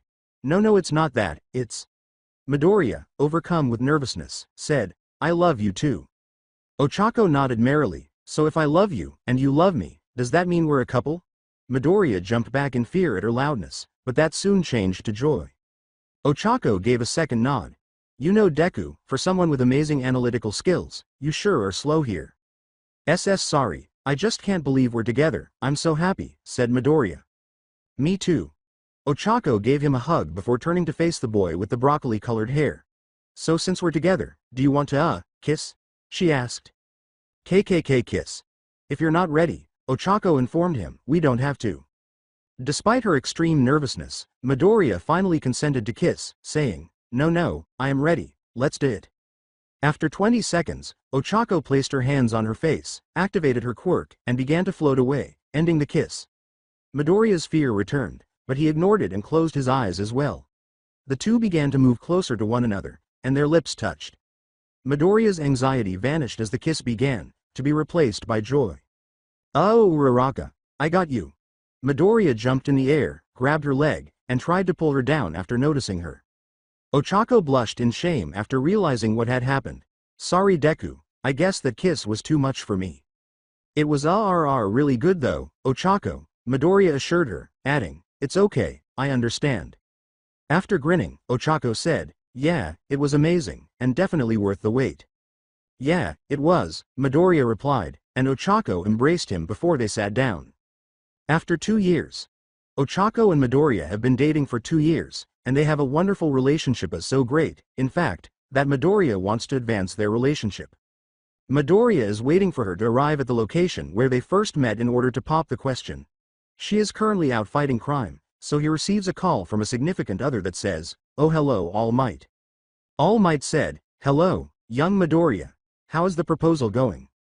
Midoriya assured him, "Well, it hasn't started yet, but I'm sure it'll be fine." "Okay." All Might said to him, "Be sure to remain composed and not lose your cool." Midoriya laughed. "Oh All Might, don't worry about me." Old Midoriya freaked out, but this is the new Midoriya, I won't freak out at all. "Oh well, okay, good luck." All Might was taken aback by his composure. "Why are you so nervous, Midoriya? You know she'll say yes. We both love each other." All Might hung up the phone, and Midoriya ended his act. In reality, he was very anxious to pop the question to Ochako because asking the love of your life to marry you comes with a lot of pressure. Ochako arrived before Midoriya could worry any longer. "Hello Deku." Turning around, Midoriya said anxiously, "Oh Ochako, you're here." Ochako kissed him quickly and saw how tense he was. "Yep, I am Deku," she said. "You okay Deku?" Sweating even more, Midoriya said, Why yep totally, and now why DD don't we sit together?" Okay." Ochako looked at him in confusion and said, "Remember the first time we were here together?" She sat down with him but wondered why he was so tense. She then turned to face the sky. Reflecting on it, Midoriya said, "Yeah, that's when we first got together." "Yep, that was one of the best days of my life," smiled Ochako. "Yep, it was an amazing day," Midoriya said, rummaging through his pocket. "In fact, I wanted to be with you for." Ochako completely cut off his proposal when he said, "Look at all the beautiful cherry blossoms Deku." Midoriya looked back at Ochako and said, Why yeah they sure are," with a hint of melancholy in her voice. Dang it, the proposal was ruined and that was the perfect segue too. "So how did hero work go?" she asked. With a lot of ambition, Ochako declared, "It was great, Deku. I totally kicked this villain's butt, and he didn't even know what hit him." Midoriya tried to take the ring out of his pocket and said, "Yeah, your martial arts skills are amazing, you're amazing. Which is why I won." Ochako said, "Look at the sunset, Deku," before cutting in once more. After thinking, not again, he devised a strategy for his eventual proposal, saying, "Well, let's get going, Ochako." They had only been there for less than 10 minutes, so Ochako didn't understand why he wanted to leave so soon. Okay Deku." She stood up and began to leave. When she listened to Midoriya, she saw him bending down on one knee and saying, "Wait Ochako, turn around." "Ochako, we've been together for 2 years, and those have been the best years of life, and I love to be around and want to be with you forever, so that's why I'm asking if you'd marry me," she said. Ochako was crying when Midoriya looked up, and she said, "Oh Deku, of course, yes." Midoriya burst into tears and exclaimed, "Really? Of course Deku, I love you." Ochako nodded, and the two started kissing before breaking off. "I love you too." They begin to embrace as they consider their amazing future together. After a year, Ochako and Izuku are extremely excited about their impending marriage, which is today. However, Bakugo tried to reassure Midoriya, saying, Deku, stop worrying, everything will fine." "I know, it's just I can't believe this day is happening, I want it to be perfect," Midoriya replied. "Well, it can't be if you're worrying, idiot. Just calm down and enjoy the day," Bakugo advised him. "You're right Kachan, thanks," Midoriya replied. "I'm always right Deku, and no problem, I am your best man after all," Bakugo replied. "Now come on, we gotta go now." The groomsmen, bridesmaids, and maid of honor then descended after Midoriya nodded and the two went down the aisle to Iida, who was officiating their wedding. Groomsmen: Todoroki, Hiroshima, Kaminari, Mirio, and Tokiyami. Bridesmaids: Yaoyorozu, Mina, Jiro, Toru, and Najire. Maid of honor: Su. When it was time for the bride to descend, Ochako entered the room, and Midoriya was astounded by her beauty. Her dress was stunning, and she looked like an angel. Eri then began to walk down and threw flowers all over the aisle before standing next to Su. Ochako was equally astounded by Midoriya's stunning appearance in his suit.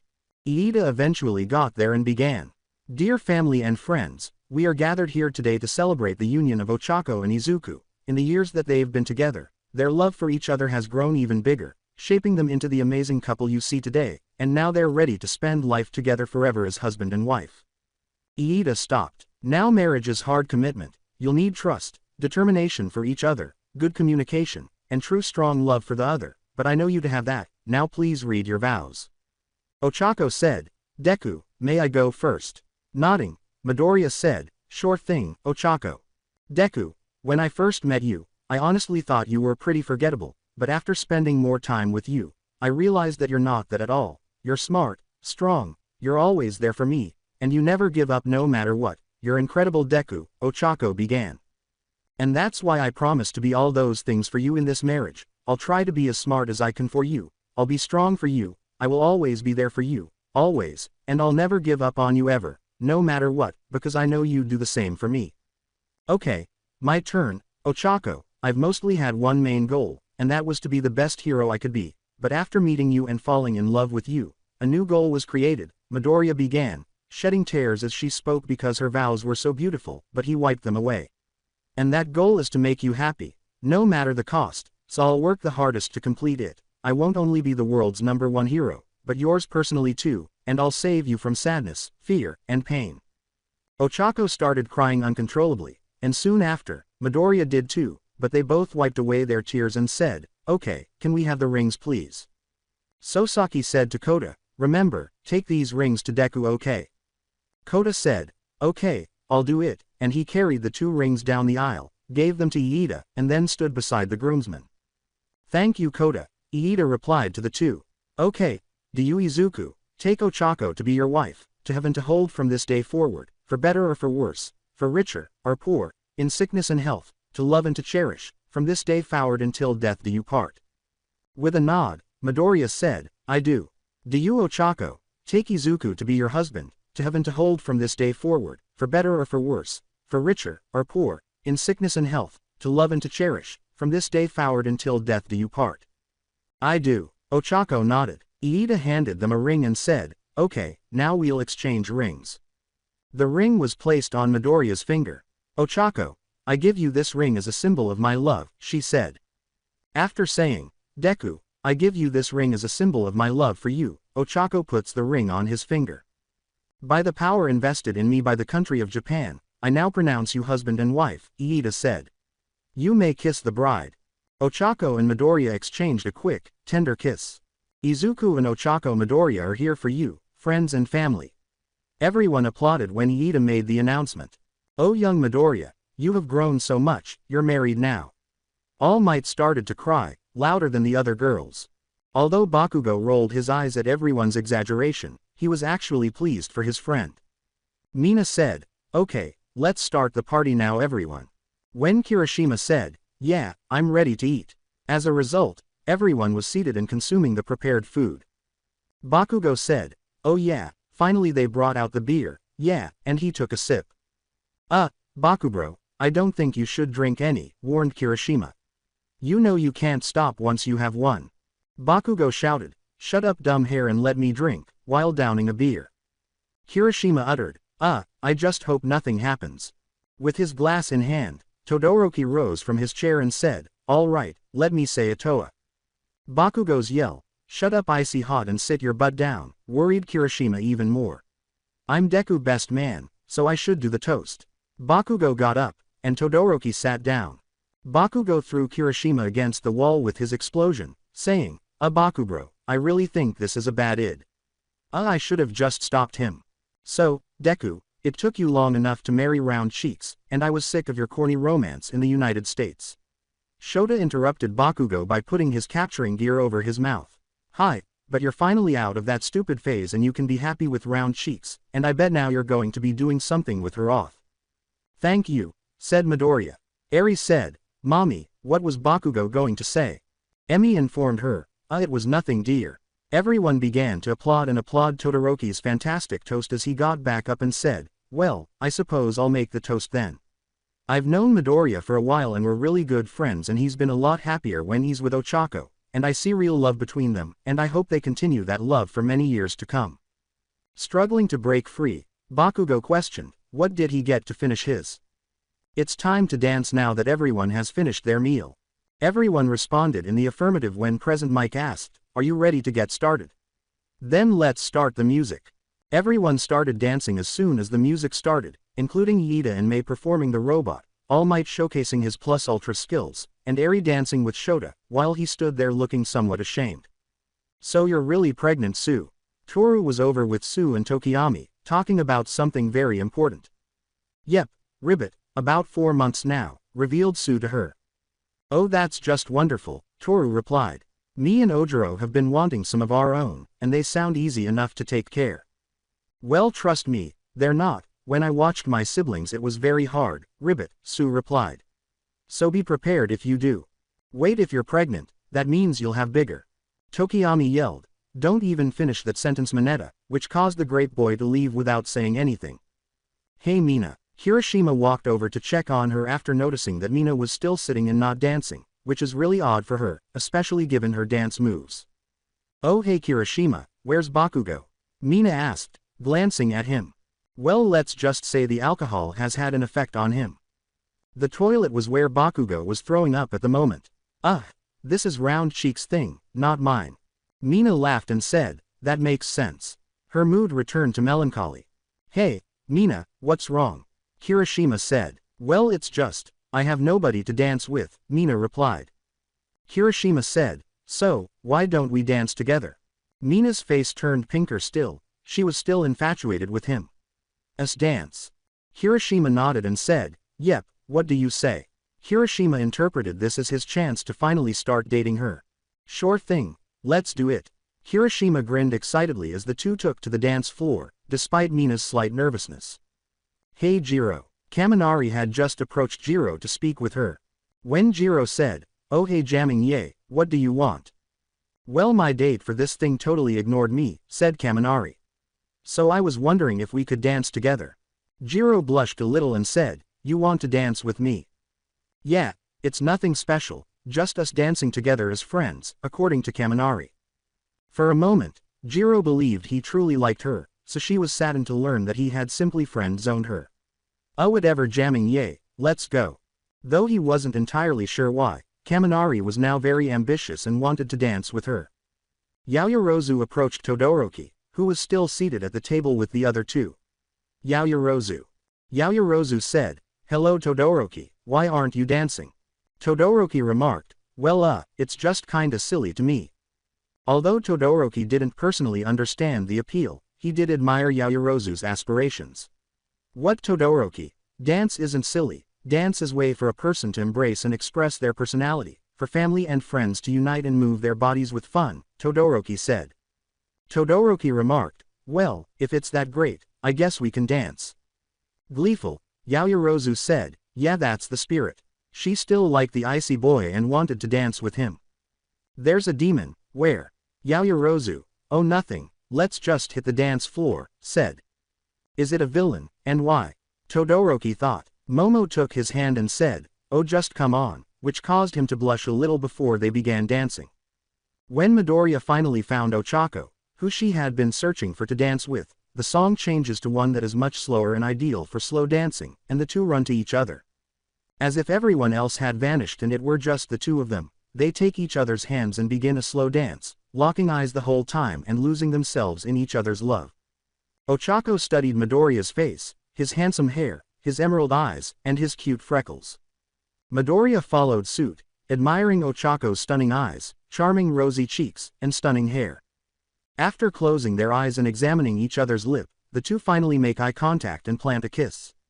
She was in awe of his dancing abilities as Mina and Kirishima danced slowly together, saying, wow Kirishima, you're amazing. Kirishima's face heated up as she said, yeah, I usually save my dancing for special occasions, and I couldn't think of anything more special than you. Jiro was enjoying her time with Kaminari as well. She didn't want it to end because she felt comfortable and warm in his arms. Wow Todoroki, I thought you said dancing was stupid, how are you so good? Was how Yaoyorozu described Todoroki's impressive moves at the moment. Turning his head away, Todoroki blushed and said, my dad made me take ballroom dancing classes so I could impress girls. Well, it's working, asserted Yaoyorozu. When the music stops, the faces of the three couples are inches apart. They were all focused on their dance partner when they were cut off and separated from one another. "Cake is ready everyone," declared All Might. They all went to eat some after Ochako and Midoriya broke off their kiss. They took wedding pictures after the cake, including one of the couple kissing, one with Ochako's parents and another with Midoriya's mother, one with All Might, one with Bakugo, who wasn't feeling well, one with Eri, one with Ochako and Sue, and one with all of the teachers and classmates. "Okay Midoriya, I got to get Bakugo back to his house," he passed out from all the alcohol. Kirishima was dragging the explosion boy as the wedding was coming to an end and the majority of guests had left. As the spiky-haired boy pulled Bakugo out, Midoriya said, "Okay, see you later Kirishima." "Welp that was." Ochako put her arms around Deku and said, "Amazing.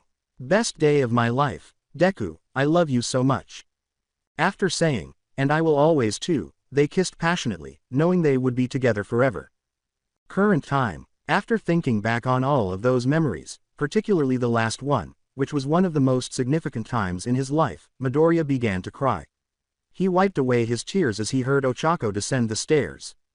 With her stunning makeup and stunning dark gray strapless dress, Midoriya could only mutter, "How do I look?" At her beauty. When Midoriya said, why you look amazing," she stammered. She said, "Thanks, Deku, you look great too." "Well wanna get a GG going?" inquired Midoriya. Nodding, she said, "Let's go." I will continue this story in next part. Till then, bye bye.